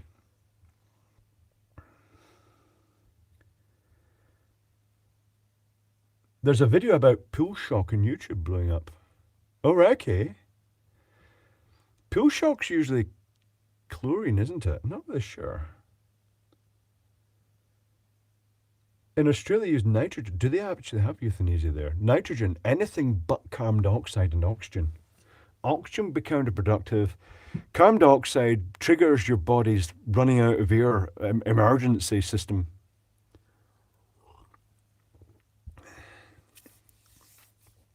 But yes, let's not talk about that. We don't want to encourage people to do it.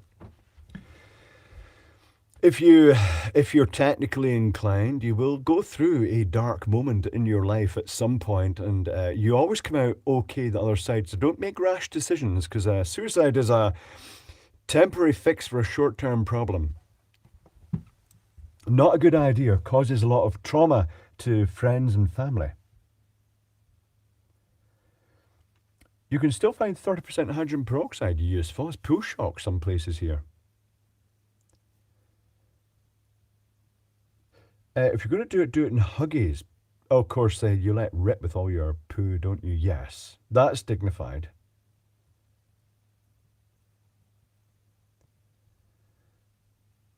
It's the why that still gets the cousin DCL. You just, like, never know what's going on in people's mind, and sometimes it's irrational.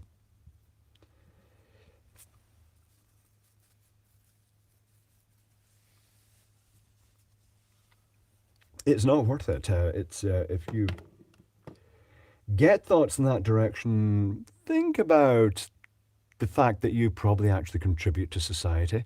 You certainly don't detract from society. It's unfortunate that all the media moguls and politicians, they're the ones who should. Yes, anyway.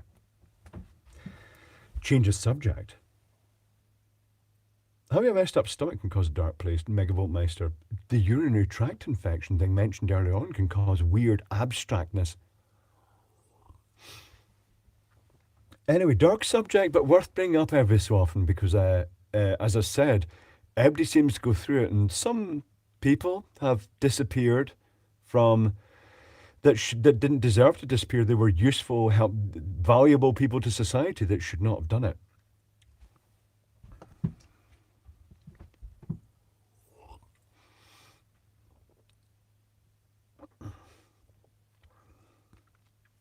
And Raven Looney, it's an altered state of mind where logic is out the window. You only realise from looking back, it was abstract. Being there, it was very, very abstract, and I wonder what the fuck triggered that and why did it last so long? Very strange.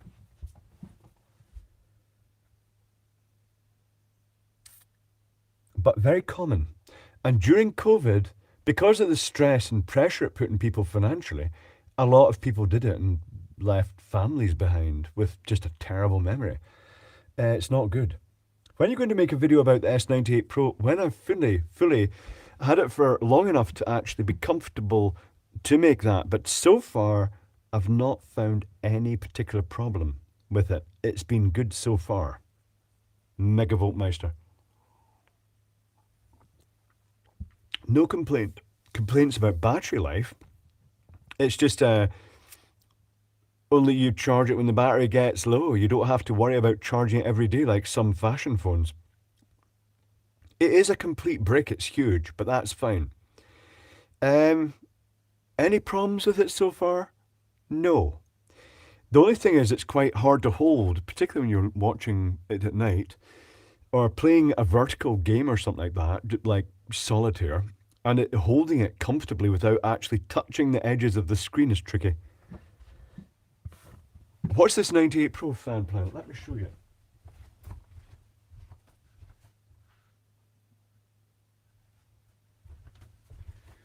The Doogie S98 Pro is a big chunky industrial phone. And its main features are the 3 cameras. You think 3 cameras. Every phone's got 3 cameras. But this one's different. It's got a colour camera. I can't remember which order then. It's got the thermal imaging camera, which can see long-wave infrared and see body heat and hot components. And it's got the infrared camera, which can see in the dark with infrared-assisted vision and is monochromatic. And can see quite a distance in the dark into dark places. But the main thing is it's got a high resolution 256 by 192 thermal imaging sensor here to see body heat, and it's extremely useful for fault diagnostics. Looks like an octopus or squid. They say it's an alien, they say. It's based on an alien image. It's very good. So far, no problems. But your hands are shoveled. Think of us normal-handed people. Mixed spanner. It's fine for my big hands, yes. But yeah, and it's heavy. It weighs a lot. It's got a little, not a case, but it's got an outer shell. I've ordered a case from China. Oh, dropped it. And also, because the sides aren't covered, dry skin again, the workman's hands, it's very slippy. Oh, that doesn't look right, does it? Oh, yeah. It tends to, it's got a very slippy aluminium case and the sensitive buttons on the side, which doesn't add up too well. It needs the proper case around it, even if that does make it even bigger. But you know what? I don't care. I don't care how big it is because I want long battery life and I want the functionality of being able to look at electrical connections and actually see problems. Do you know what would be interesting in the future? A camera that can somehow detect electrical fields would be interesting. That would be, or magnetic fields. That would be quite good.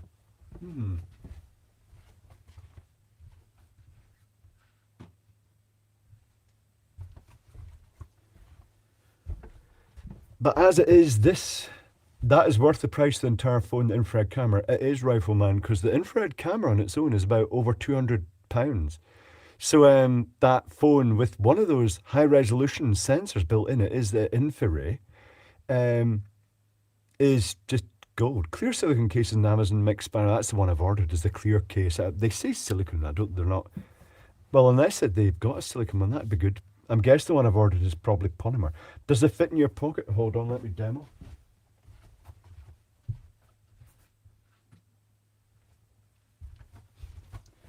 It fits in the chest pocket nicely. Buttons up and everything. So, pretty good. It has inductive charging, I think. And it's got the NFC. I've not tested other features like, does it have the compass and things like that? It should have. I've never tested GPS in it. Maybe I should. I've just not used that yet. There is a camera you can see corona and electrical fields. There's videos of them on YouTube. Special sense behind the camera chip, Grant Rennie. I think I remember that. It's super sensitive. It's not an ultra.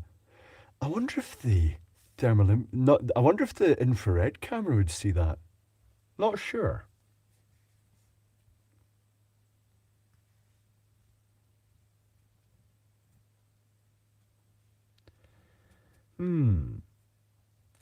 I can get the S98 Pro from Amazon for about $5.30 and have it in 2 days and have the ability to return it. AliExpress has it for $3.30, but maybe a long delay. Someone mentioned Megavoltmeister. Theirs kept crashing. I'm not sure if it was an app that was crashing. I've not had that issue.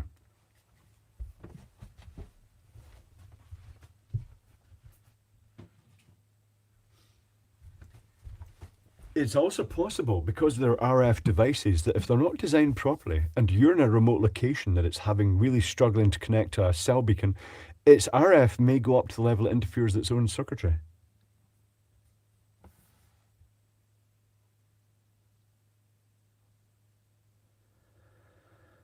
How long do we get X-ray sensors on camera? You know, that could happen. That could actually happen, Brian. Technically speaking, if you had an X-ray source, not that that's easy, well, it is if you use the sticky tape. Have you seen the sticky tape X-ray? It's basically speaking, it's a geared motor, a slight vacuum, I think, and then it's a roll of sellotape or Scotch tape being unwound, so it's pulling it off, and you know it makes that squeaking noise. Where it's actually pulling off, it generates X-rays.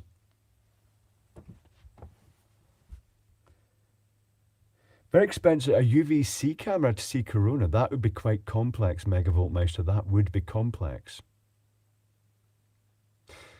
Talking of which, let me show you something interesting.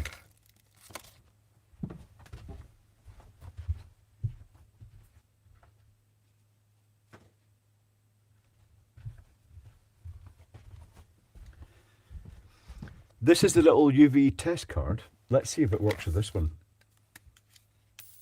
I'm going to have to turn the light off for this. So there's the little phosphor thing that shows the UVC. See it glowing? It's showing the UVC from the arc from this. Light is coming back. Watch your eyes. We used to peel tapes that glow in the closet, same as biting an old Cert's breath mint for the spark. Oh yeah, the triboluminescence, I believe that's called.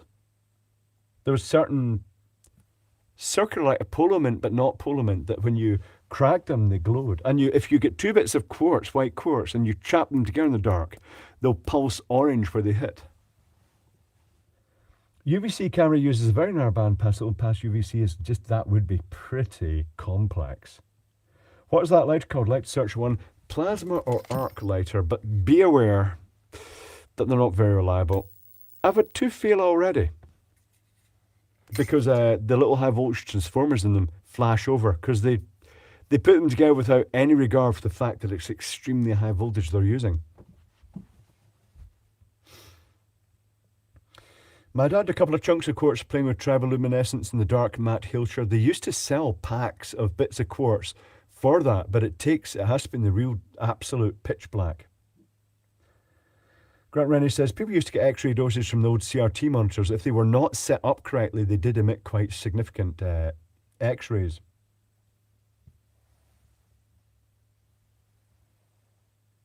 How high is high? Probably best part 10,000 volts in a very, very small space. Audio crackles again, Horvath. Let me know if they persist and I'll try. Do we risk this? See how many people are getting them. Polamint's 100% flash green when you snap them in the dark. Oh, okay. You need to hold it right in front of your eye when you do it. I shall keep that in mind, Electron Box. I have some sugar-free Polamints. I found that pulling them apart and adding 50 to 100,000 in series with the 50 to 100k in series with the high weight makes them more reliable. Okay, that's interesting.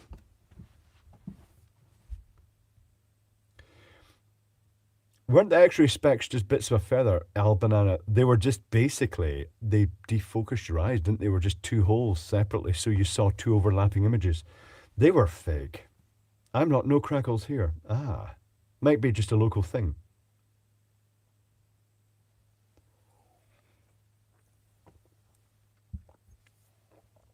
Are you good? I am good, Crazy Oregon Beaver. Phased array ultrasound be another full phone sensor. Brian, the one thing that I'm disappointed didn't include is they included it in another phone was a laser distance measurer, but it wasn't like the one that they included in the Cat, which was shite. It was just basically a laser, and in the software it counted the number of pixels once you'd calibrated it between the dot and the position of the actual laser on the phone. Doogie actually put one with an actual laser rangefinder built in. That would have been nice with this. Cane sugar flashes blue when squished between two glass bowls. Right, okay. Basti should say electronic. That's interesting. Triboluminescence.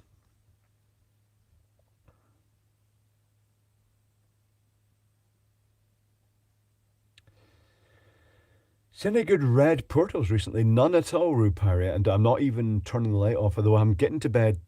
At the time I get to bed, it's dusk, is, dawn is breaking, so that swamps things. I think that was just, I wasn't well at that time. Mind you, the last couple of nights have been pretty rough. I've been just under the weather and feeling a bit sort of like dizzy spells, but that's just a seasonal thing, I think. Envelope glue glows bluish. I think is that going to be corona discharge from the electrostatic dissipation? Not really sure. A laser level would be really handy on a phone, it would. Miles Bancroft. Phones are evolving. They're definitely evolving in the right direction for people like us. I wonder if Apple will ever, or Samsung will ever include the thermal imager. They might do, but despite the cost of them as flagship phones, they probably don't want to spend too much on them, really. So I don't know if they'd put in a very expensive sensor. Is it triboelectric, that effect? What's this dizzy spell season? I woke up walking sideways. Fan plant. I find occasionally during the year, it happens at least once a year, I'll get a spell that I go to bed, and when I turn over, the world spins because something is affecting the ear canals, and it gradually passes. But when you turn over, the first time it happens, it's horrible. It might be associated with when I was younger-ish, getting my head brutally kicked from all directions in a rather odd, unprovoked attack in Glasgow by a group of people. After that was the first time I experienced that. It may have knocked the crystals loose in the actual ear balance canals. That's the same people that made me realise that criminal defence laws to protect criminals should be executed. The LiDAR is the most exotic that Apple has. That is pretty impressive, though, the Apple LiDAR. Rifleman. Apple technology is impressive.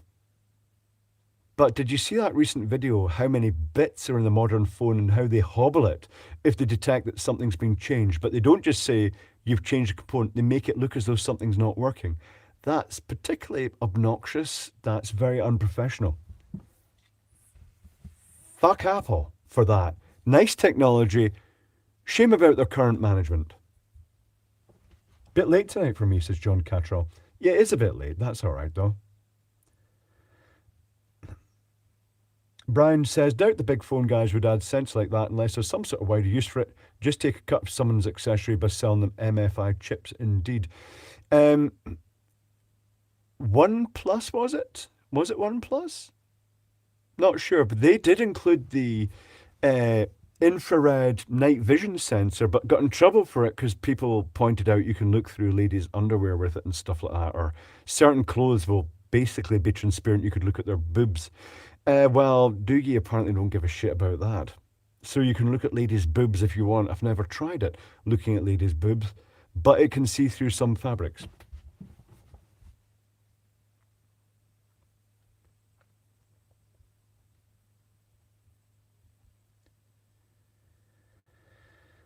I still like Glasgow because that's not Glasgow. That isn't actual, that's just a certain rotten legal system that exists to protect criminals. Gotta go, says Hagen P. Have a nice Friday, stay safe. Maybe see you on Saturday. Have a good Friday. Well, I think, to be honest, Jason Green and Samsung are a bit suspicious in that sense. It seems that the status phones, the flagship phones, are just basically treating their customers like shit.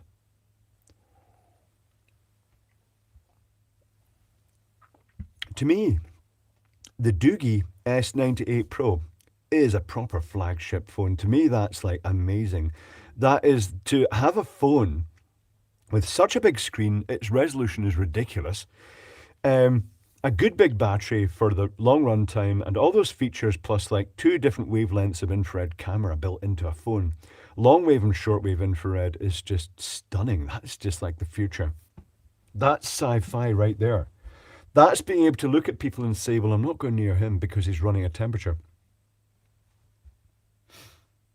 It is part of Glasgow culture. It is, unfortunately. Yes, Graham Shaw. But other than that, it may add character to Glasgow unless you're on the receiving end. But Glasgow is a great city. It's very Gotham City, as I said. It has the dark side as well.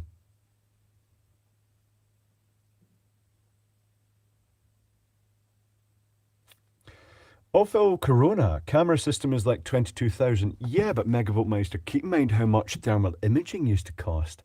But the difference is that unfortunately Corona is just really for overhead lines. You're not going to be able to really use it for anything like domestic wiring as such.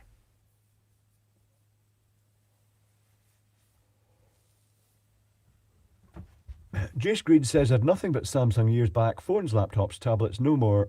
I'm not putting up their substandard batteries and tracking bloatware. Yeah, some of the stuff was suspicious in the Samsung, and it's unfortunate they do have a battery chemistry issue, apparently. Horvax is going to fuck off too. Work tomorrow, have fun. Have a good day at work. Don't take things too seriously. See you on Saturday. Glasgow's great. The few times I went, you could get anything from the ice cream van. Indeed, DC Allen. You could get anything from the ice cream van.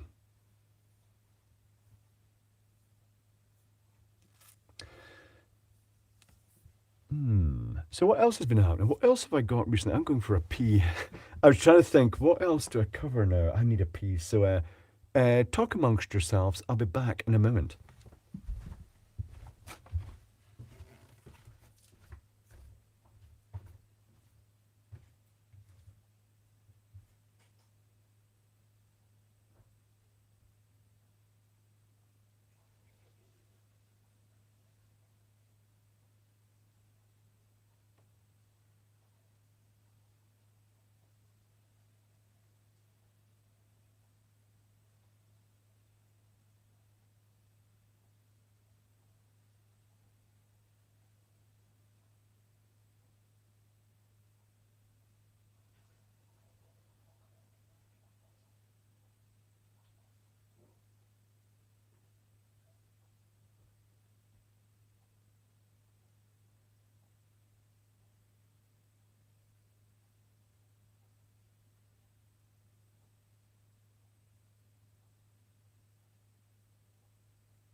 And back once again with the Renegade Master D4 damage of power to the people.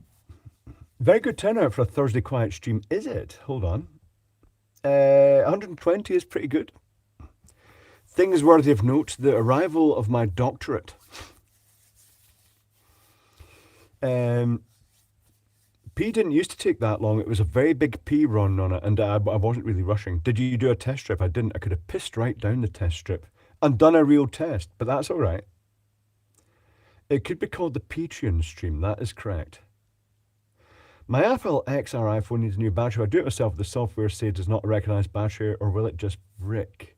Well, Simon, I'm not sure. Depends on the era of the phone. But when the phone reports it's the fact that it removes unconnected features. It's like Canon. When I stopped using Canon printers used to be great, but they introduced a system that if it detected a use of a copy of a third-party cartridge, it would still allow you to use the printer, but it wouldn't let you use the scanner, and it said, you can't scan because you're using the wrong ink cartridges, and it's not connected. I thought that was a really dick move. I hope it cost them lots of business. Dr. Clive, urologist. I don't think so, Jason Green. I'm not going near MD's piss. Dr. Clive, quackologist. It was no lava piss. It was very pure piss, thank you. Mixed bag. I didn't look at it with thermal imaging camera. It was a very nice pee, thank you. Not gynecologist, because that sounds like it involves lady bits. And that's never going to happen. No. Apple will stop you. I'd never buy Apple. And I've got the original two iPads, and they both had technical problems. And the one that is in exchange for another iPad, and it also had a technical problem from the factory. The one that they replaced it with had the camera at an angle. Literally, you can still see on my bench through there, where I was still using the iPad, and you can see the tape on the bench that I used to outline the bench. You can see it at an angle to compensate for the camera was way off level. It was like, Apple? Really? One of the other ones, the one that they changed, gave me the one with the squint camera. Would you buy a Bud Light? Yes, Pete Webb. That's just blown out of proportion. That's going to do their reputation no harm at all, even though everybody's exploding about it. But the other issue was the Rogue Input, Ghost Input, which I had to actually take a video with my Android phone to actually show Apple. And then they changed it for the new one, which was a refurbished one, although I paid fucking full price, which had the squint camera. And the other one had an audio issue that it would just randomly just start producing distorted audio when you used it to record videos. Not a good experience.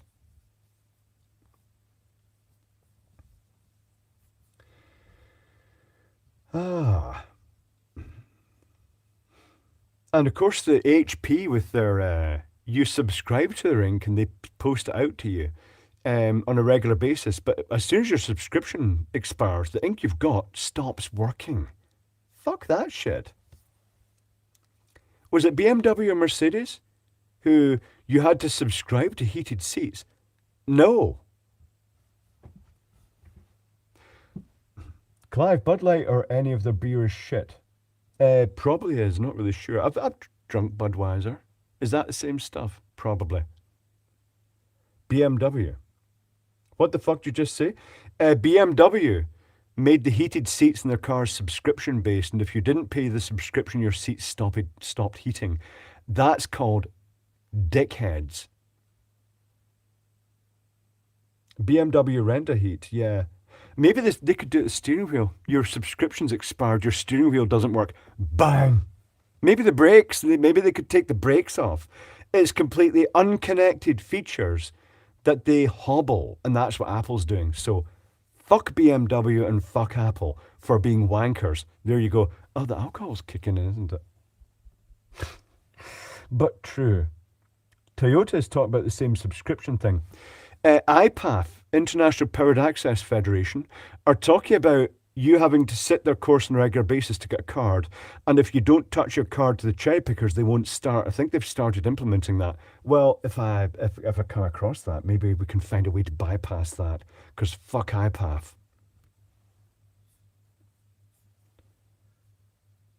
Electroshed says, no use BMW charge for indicators. They never get used anyway. Is it going to disable the parking on the pavement outside the shop feature? Is it going to disable the parking in across multiple parking spaces sideways feature? I wonder. Echo the Husky, we just bypassed the card reader last time. Oh, have they done it, Echo the Husky? What just IPAF is well seeing they're based in Italy, the main organisation, because they are running a mafia organisation. Not sure about the heated seats. You could buy the heated seats and purchased. If some downline wants it, then it's a subscription. Or just fit your own. That's not quite true, Clive. They made the ability to time that functionality. It still works manually.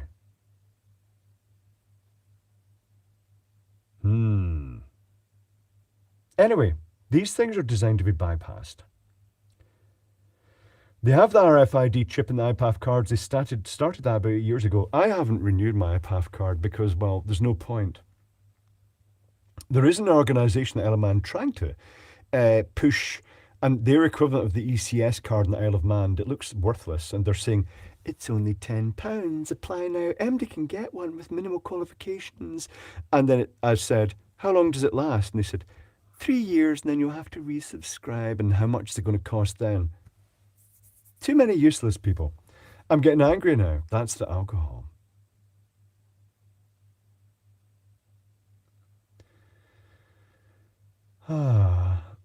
Anyway, hacking stuff. I was thinking of something recently. It was about hackers and how really hacking is the urbex of the internet, isn't it? It's exploring those places. It makes me wonder, do they find old sections of data centers that are just obsolete, but they're still there, still alive, because the corporate entities that own them don't really have good management? And the people that are maintaining IT are like, well, I'm not touching it. I don't know what it does.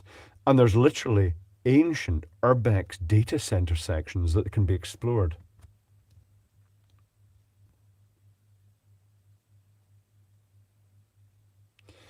Fanplat, I use my phone's virtual wallet to pay for the subway twice a day. I was looking at something yesterday. I was up way too late last night. There's a surprise. Do you know what it was? It was the Las Vegas transit system, the bus system, and its ticketing system. It's pretty impressive, actually. What was particularly impressive is that if you're disabled and they have their little thing that picks you up from the house, it's $2 a trip, which is actually pretty acceptable. I didn't realise that the Deuce bus loop in Las Vegas runs 24/7 and it's like 20 minutes between buses, even in the middle of the night. That's pretty good. Good for workers and good for people wanting to get back to the hotel. Grant Ren, thinking with the card tickets is they won't let you do anything without them these days. It's just you go and walk onto a building site and say, where are all your plastic cards? It's become a protection racket, Grant. It's just really annoying. I should make a video about that. And it's the HSE are effectively endorsing this by allowing it. So it's the HSE protection racket. That's another rant. More cider. Talk of rants. Not so great with the drivers dealing with drunks, indeed. Hello there, kitties, says Kerry. Greetings. You're late, Kerry. But that's okay. The stream will probably go on for 28 minutes and end on a woofle. Currently 518 million stuck in unused Oyster cards, including mine. That's one of the benefits of having, that's like the gift cards that never get used, isn't it? There's an advantage to selling credit. It's impressive that they let that be known. 518 million. How many tourists came across, used the Oyster card while they were here, and they're way back in America or wherever, and they're never going to use the card again, but it was convenient, and there's like £10 left in it or something like that. Kerry Severe, yes, I'm just back home from the hackerspace. I thought I misread that as I'm just back home from cyberspace. I was thinking exotic. Just popped off the virtuality headset. Don't give yourself a headache now. I'll try not to. I am still within my limit here, but I won't be drinking that full bottle. Famous last words. Oh, Brian, the X-ray spectrum analyzers. Yeah, that's very tempting when I saw Cody use it for the first time. The nostalgia, Kerry Severe. Indeed. Virtual reality. Yeah. Still tempted to get a headset. Disappointed. The closest I came to getting one was the Quest. And I went in and they only had the upmarket model for £100 more with just that small portion of extra memory. And I thought, no, I'll wait for it to come back.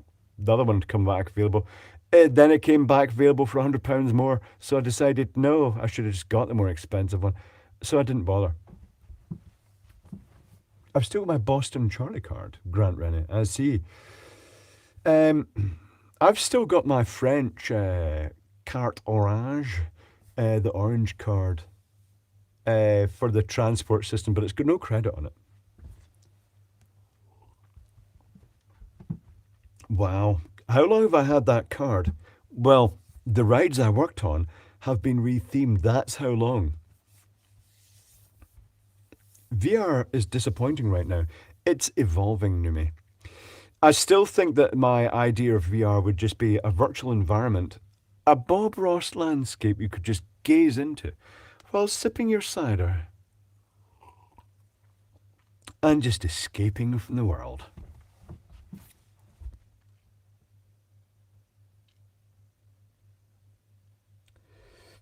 Chipmunk was yakking with the guy in the pub the other day. He says his work has a WinXP machine running a Vito service in DOSBox, emulating DOS 3 or something. I still keep backups of some of the DOS stuff because I've got files that can only be read in DOS software, and I've still got software that, if I needed it again, it runs in QBasic, QuickBasic.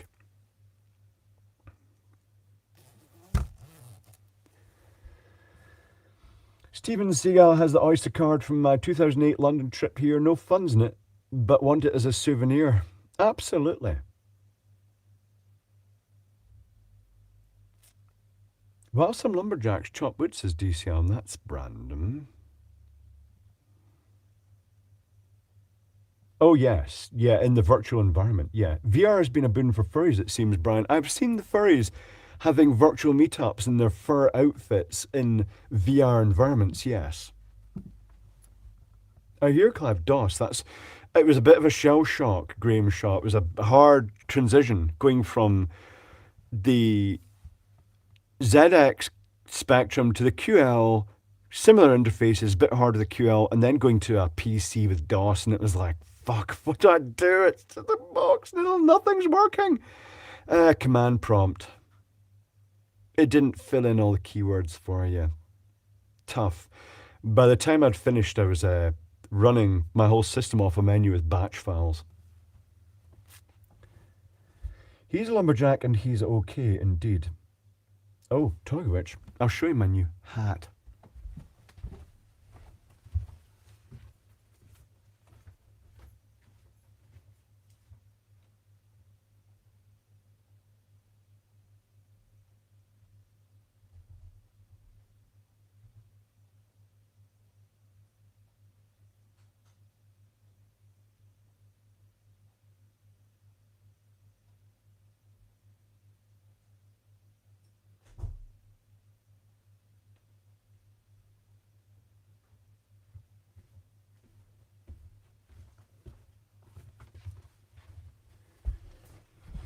Here we go.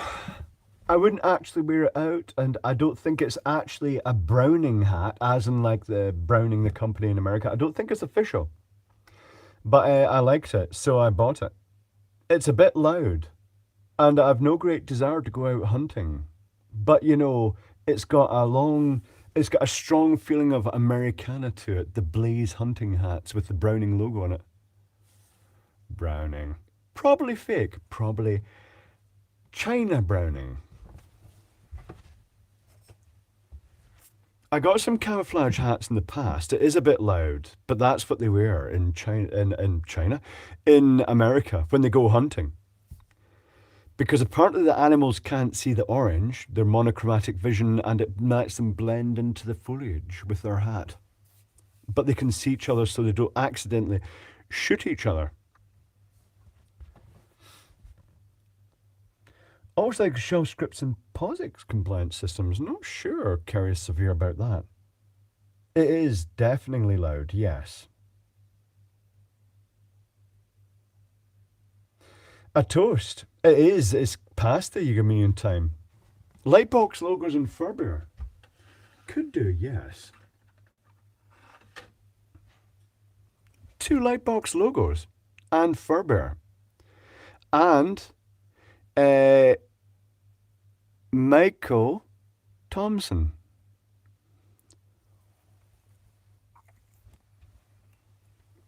And indeed the others who have disappeared from the chat silently because we didn't know what was happening. It's almost certainly happened. That's the dark side of YouTube, is regular followers of the channel, the names you get to recognize suddenly disappear. And it's like, what's happened to them? And I have in the past sent messages, said, just check me, you okay? And some replied and some didn't. That must be creepy, saying, hi, this is a YouTube channel you used to watch. I noticed you stopped watching. Why? I don't actually word it that way. DCL and the twat in the hat. I wonder if Uncle Kim went that way. Uncle Kim, alias his other name, Arthur Two Sheds Jackson, yes. He's still here.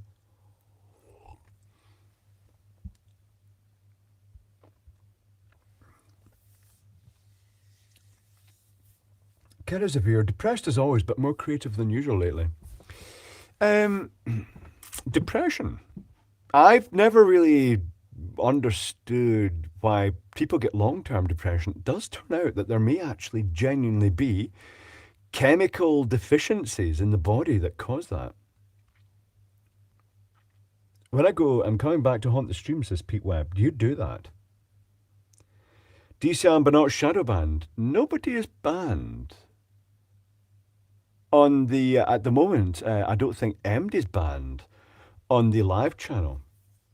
Only one person other than spammers is banned on the other channel just because, well, although they were technical, they were just abusive to other commenters. And they just seem to go through all the comments being abusive. And I'm not talking of Kirka here, who is quite abusive to some other commenters, but occasionally drops in a little hint of technical stuff that says, oh, Kirka's technical, just a strange attitude. I do often clear the ban list completely, Chipmunk, because the sex bots, they just use it until it gets blocked by YouTube, and then I'll just delete everything and reset it to scratch. I did hear about Adrian's Digital Basement. His third channel was deleted for impersonation. And it was till a stinking social media got turned back on. Jason Green, we were talking about that privately, and I said, well, you're lucky. Because approaching 100,000 subscribers, someone copied my channel. They put up 2 or 3 replicas with my image, the same channel name, copied videos from my channel, and then presented themselves as me. And on the main channel, they went in pretending to be me and were really abusive, really rude to people that were leaving comments. And it was hell to get them removed. Literally, after reporting them, and when you're reporting a channel that has the same name as yours and the same face as yours, the same avatar, you have to be super careful. It was double check, triple check, in case I ended up accidentally reporting my own channel and getting it deleted just before hitting that landmark. It was a very stressful time. But one of those came back saying, no, this is not a violation of YouTube. And they just kept the fake channel up. And it took several attempts to take it down, each of them being very stressful.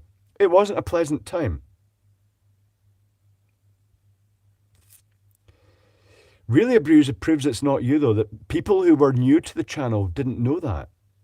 Someone said, oh, that's a great project. Do you mind if I try that myself? And they said, no, you can't. It's mine, you stupid bitch, and things like that.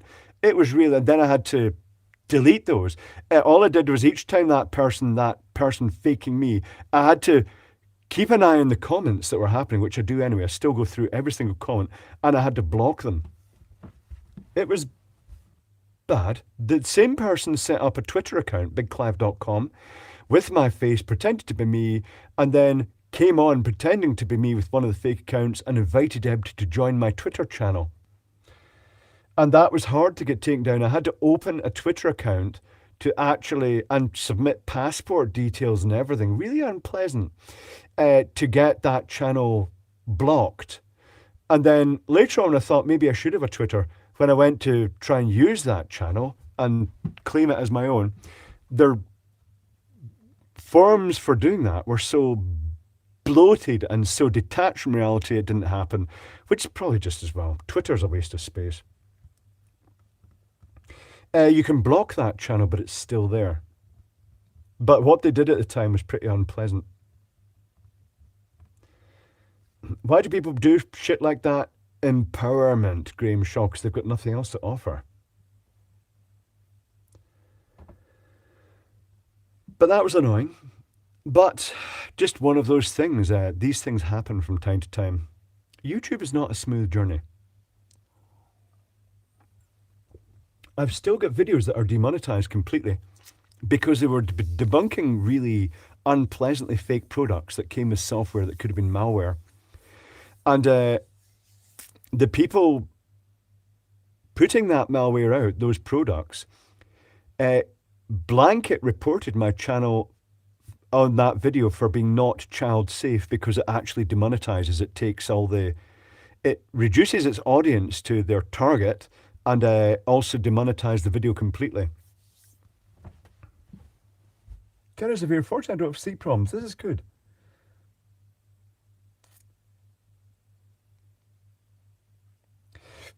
So here's it's hard to get anywhere on YouTube when you're new. It builds up slowly, Kerry. I mean, my channel used to be tiny.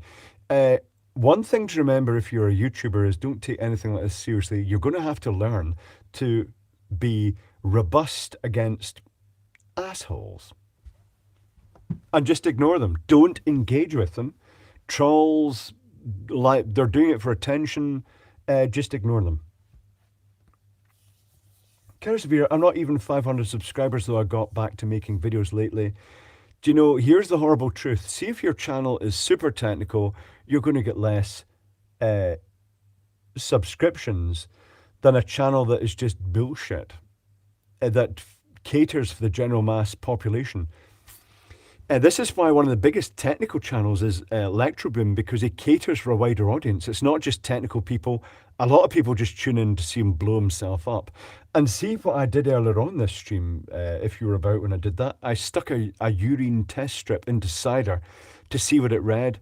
If I made videos like that, they'd be really popular because they're just basically dumb experiments.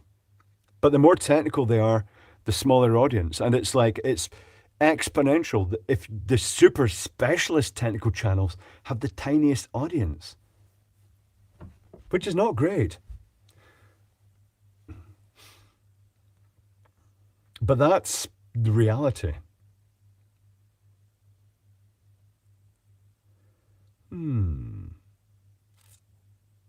Some days burnout gets me, but I still carry on, says Kerry. Indeed. Occasionally, I wouldn't say, like Glasslinger. Indeed, Glasslinger's very specialist. Quite bold in his attire, I have to say, DCR.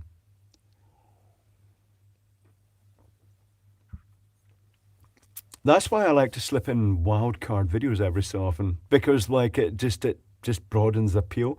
And I will be releasing more shorts because they're very hard to make because they're so demoralizingly untechnical. 1 minute, really. The shorter they are, the more popular they are. Like, literally, a 5-second video would do better than a 1 hour video because people say, oh, it's just 5 seconds. I can watch a wee quick video. Glasslinger is awesome, very technical. He loves a floral print. I do have concerns, DCR. You can't use a pressure washer in the vicinity of a big, huge bouffant dress. That is not, it's going to ruin it. You're never going to wash that out. Please not too many shorts, Pete Webb. The shorts, just ignore them. If you see a short and you don't want to watch it, just ignore it. There is one coming up. Well, you guys are patrons. You know there's one coming up. About the charger, I can't remember the name of it. The IKEA charger, I can't remember the name of it. It's got a weird name. But I ended up making 3 videos. One is the full-length video, which is long and super technical. One just covers the basics in 2 minutes, and one is less than a minute and just basically just sweeps over it as a short. And we're going to release them all at once, and we're going to see which gets the most views. It's an experiment that we're doing on Patreon.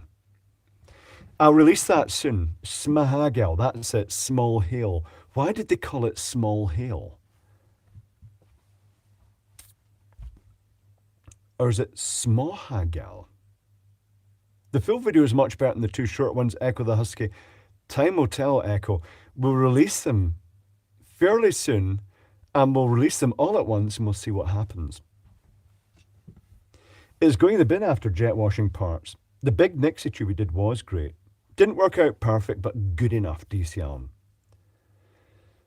Isn't it hard to get returns in the shorts? They're automatically monetized now, Pete Webb apparently, but to be honest, the real value of a short is the short might actually get someone to say, oh, I do want to know more about that.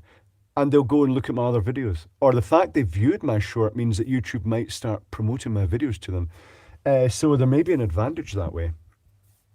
But it is a bit demoralizing watching some of the shorts that are put up showing some fatuous technical thing and it's got hundreds of thousands of views. I may have to put a video up explaining that many of the Indian videos, the ones that are done with cheery, royalty-free music and showing really stupid, fucking dangerous projects, I may have to put a video up saying, just be aware, they're not meant with malice, they just don't have quite the same electrical regulations, and they don't actually have much in the way of grounding there. It's just live and neutral and no ground, like China. That's why so much stuff from China is electrically dodgy. They just don't have ground in the vicinity. But what about pipes? Their standards aren't high. I know from that music, it's one of those videos, the cheery. Oh, fuck, that's annoying.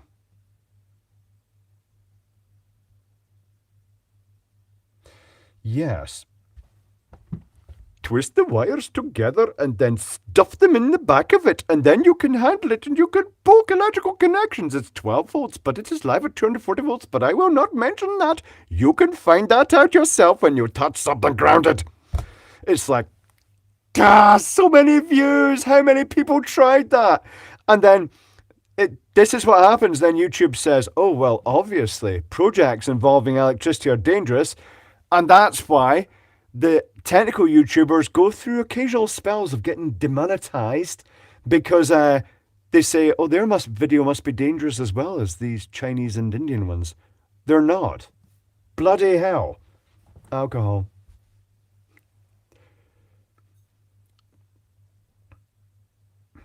I like the lack of workbench in the Indian video. It's like they have a third hand to hold things.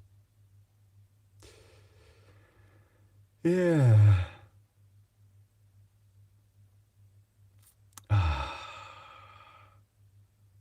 Looks like YouTube still ain't fixed the chat bug. What's the chat bug, Kerizavir? The Chinese factory shorts. Yeah. Do you know, a lot of them are put out. People say, hey, did you know you can make a YouTube channel without any original content? All you do is you go and find factories showing behind the scenes. This is our factory. And you splice them together and you add copyright-free music, and it's like they get millions of views just showing factory automation, like cake factories and stuff like that.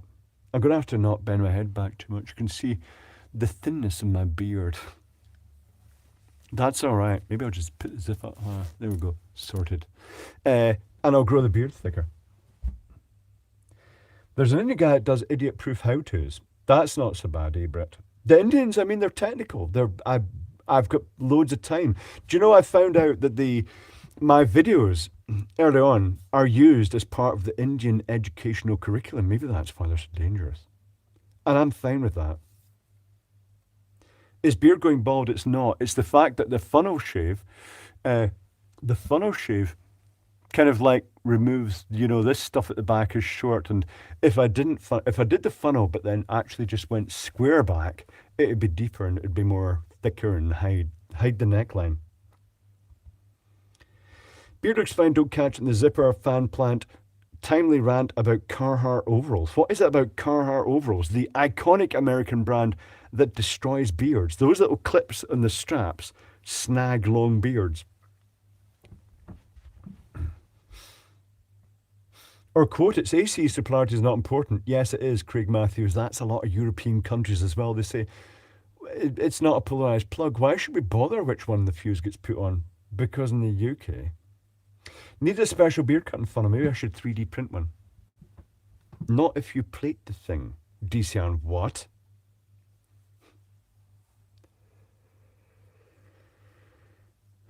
That reminds me, this other socket ring is incomplete and its two radios been lapped for 4 years now. Have you discovered where it's broken yet?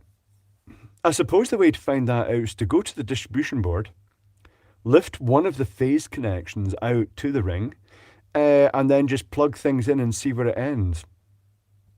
You can turn that into two radios if you want. 20 amp breaker should be fine, Echo.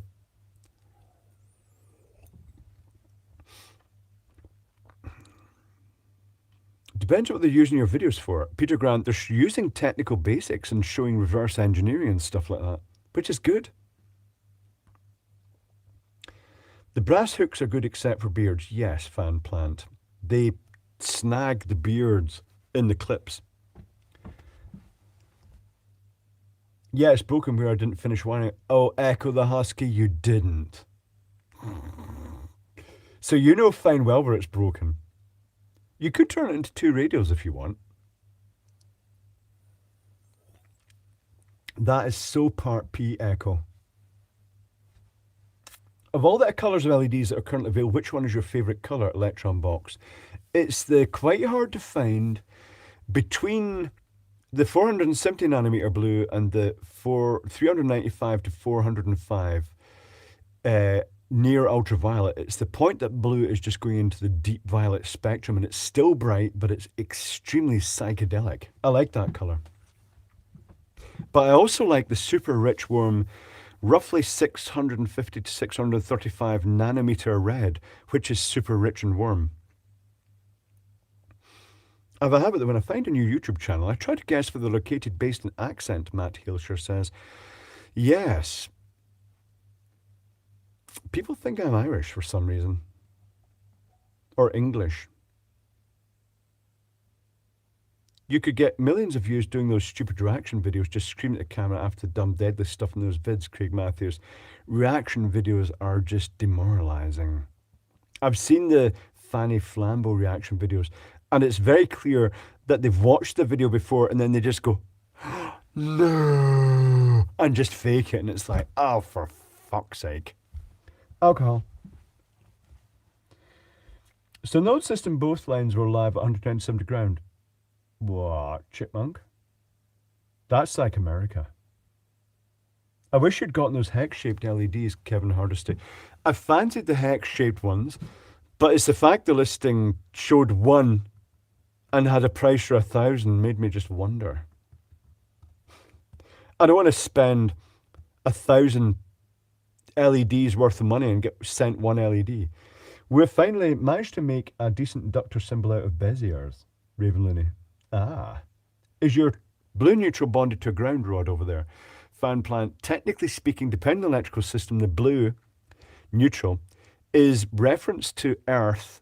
On the TNCS system where it comes into the building, it's actually connected. It cut parts out of a common outer shield of, imagine a steel wire armor cable, but the outer armor is the sort of neutral and the Earth. But in my system here, it's a TT system, so the neutral is not connected to Earth, and the Earth, the ground connection, is actually an Earth electrode in its own. The acting in Fanny Flambeau is extremely convincing. I did take acting classes when I was an extra rifleman. Technically speaking, I could say I studied acting at the RSAMD, the Royal Scottish Academy of Music, the Royal Scottish Academy of Music and Drama, which is now called the Conservatoire. And it would have cost a fortune to actually do it if I'd actually gone through an acting course there. But because the casting company offered it as a weekend course, like multiple weekends, it was very useful. A lot of it was Packers, but the main thing was getting in character. And to be honest, the Fanny Flambeau video was done in a single take, because if you do it in multiple takes, it spoils that. It has to be done naturally. Same with normal videos. Doctor and an actor, indeed. Chipmunk TT, as Clive says, uses a ground rod and RCD. In fact, you can split a TNCS into a TT system just by disconnecting the Earth. Depending on who you look at, it's where it should be disconnected. For car chargers or spas, hot tubs, you're better with an equipotential zone external and an RCD dedicated to it. It's complex. To avoid, because as soon as you go out the house with a earthed object in your hand, a grounded object, you're walking into a different electrical zone. You're walking out of your house, which is an equipotential zone. Complex. Get out of my head, says the Chipmunk. Indeed. It's so much variables there. So many cowboys installing hot tubs and spas and electric charge points. I mean, even the NIC EIC offers a course for installing electrical vehicle charge points with no previous electrical experience required, and you're thinking, nope. Damn, I didn't buy any Guinness yesterday, Jason Green. There's always tomorrow.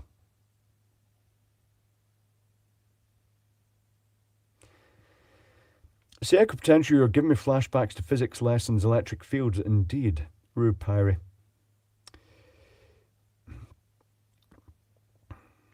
Including Faraday cages, equipotential zones. Kersevere, my name change was an ASCII workaround. Ah.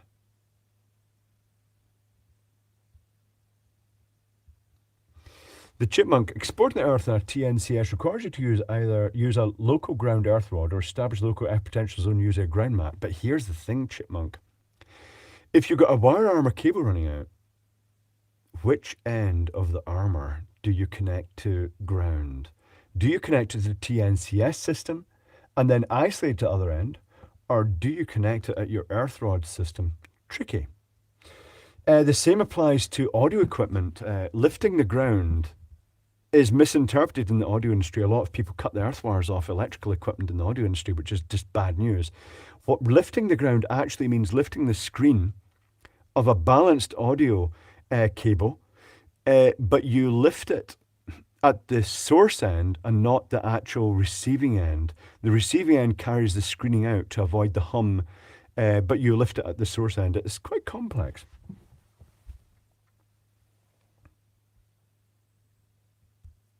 Do I got rum? Rum can be mixed with things.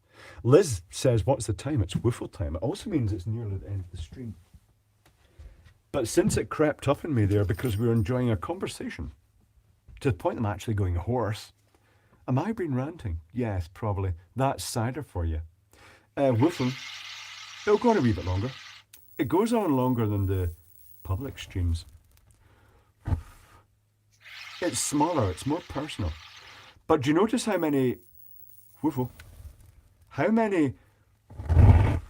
Patreon supporters there are, and only about 100 turn up at the actual stream?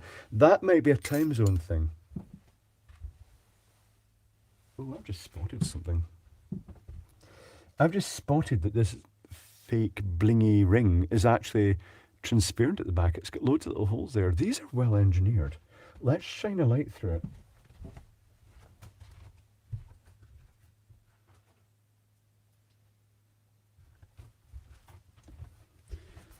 Yeah, apparently the Chinese rings can be backlit. That's quite interesting to know. And it's quite sparkly when it's backlit. You could use a surface mount LED or two behind that to make your ring light up. That has other meanings. Yes. You could also make your ring light up with other things. Well, I think Naomi Wood did it within her front ring, yes. Anyway, the stream will end in 5 minutes. There we go. It'll end at 23:38. That's a nice round figure. Alan Hurst, catch you on Saturday. I do Patreon to have this stream. It's good crack like. Oh, something glitched there. What happened there? Oh. Something weird happened on the Chromebook. It popped up a little warning very briefly. That's suspicious when stuff like that happens. It's like Windows when it says, command line prompt, and then it goes off and it's like, what just happened? It may have been making a change in the system, or there might be a virus in the system. What's TNC? TNC. Let me think about this. Terra neutral connected. Is that not the combined but separate TN combined? Is that not when the neutral and earth are combined? T stands for Terra, N stands for neutral, C stands for combined, but they're separated at the other end. Is that not the odd system? I could be wrong here. Is that not the odd system where the neutral and earth are connected throughout the whole installation? That's not very common at all. The TNS is where the Terra and neutral are completely separate. They're on as separate conductors. TNC is where they're combined. It's very rare because it's not actually that safe. If you break the connection, you can get all the neutrals and earths can come live from where elsewhere along the circuit. I've never heard it called the front ring. Yes, mouse. I've never even seen one. That's fine. I've seen one on the internet. It didn't look appetizing. I think Woo is fake boobs. Adam the Woo. Possibly. Ron Nona. Yeah. Naomi isn't secret about that. Naomi is an uber femme, a lesbian who absolutely is totally 100% into women and the female form, and that's why she's got greatly expanded boobies.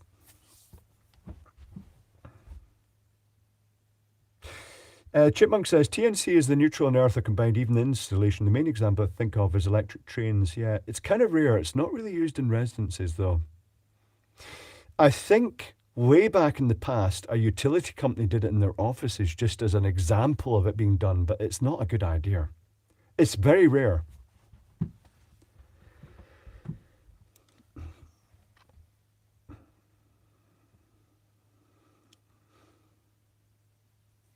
And Naomi wasn't at all playing the sex card in the recent video, showing her testing a pool cleaning robot and underwater in a bikini.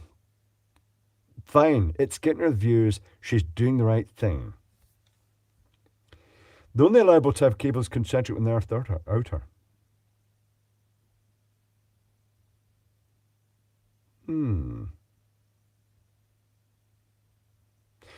That's how we do residential installs over here. In the panel, the neutral and the ground are bonded. You do it in the panel. It's actually bonded, usually, in the UK, in the cable head.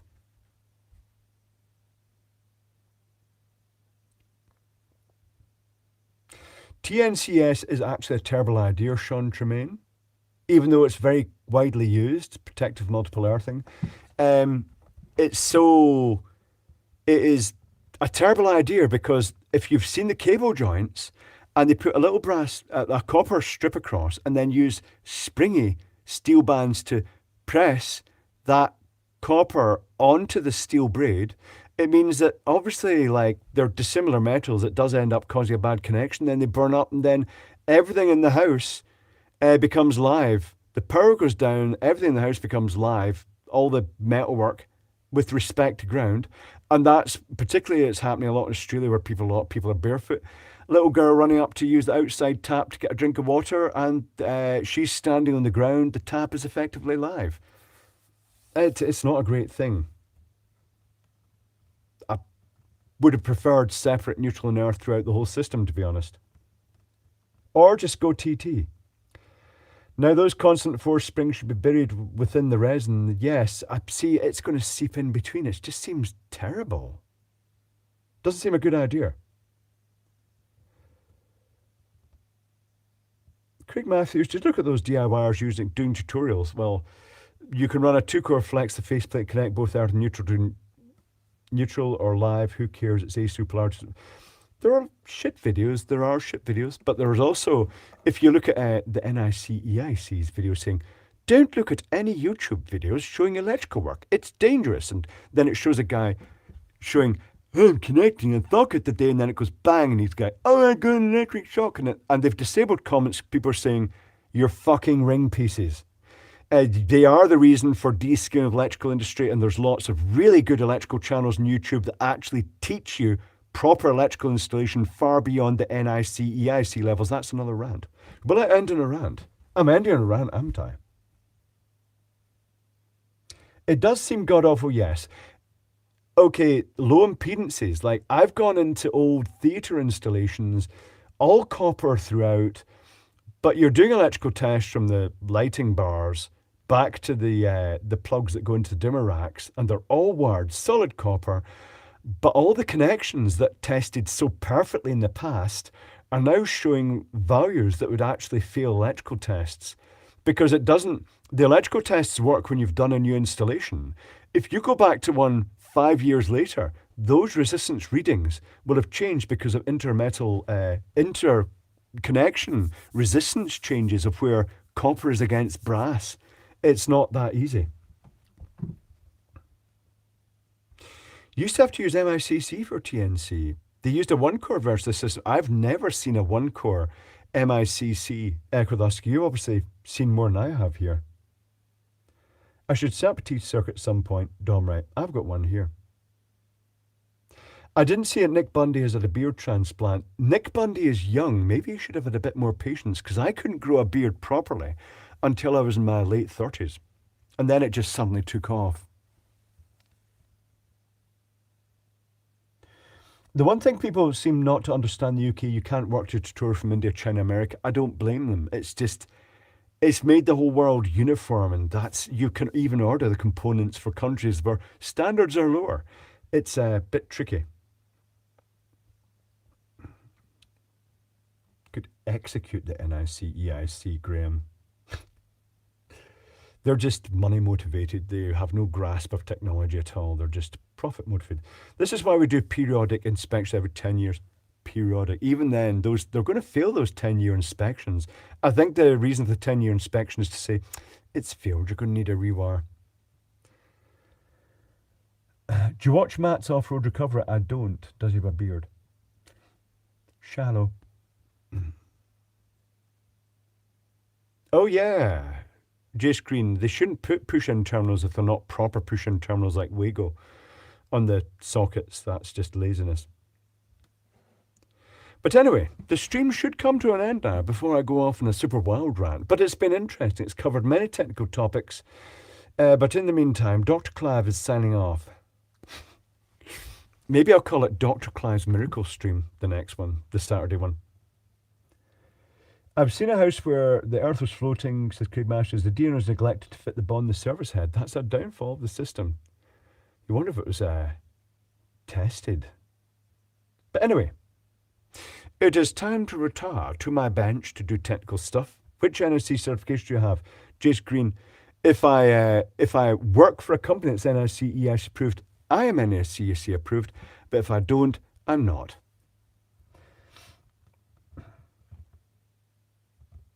The Chipmunk says, the NSC hate us because we pass 99% of the EICRs. If it fails, it's easy to fix most minor issues. Low insulation is one of them that is bad and cause fails. Yeah, degrading insulation. It's kind of rare, though, that you get degrading installation except in a super mega old installation. And even then, it's usually things where there's cables buried in wet surfaces or underground. But anyway, the time has come. The time has come. So a doctor and actor, but not NSC certified. Thankfully, you know, the paid doctor certificate is like the NIC electrician certificate. You pay for it, you get it. That's all I can say there. But anyway, the stream is coming to an end. I shall see you on Saturday. Until then, have a good day, because there's only one day in between them. And I shall see you then. Good night, or good day, or whatever it is, wherever you are in the world. Awkward moment.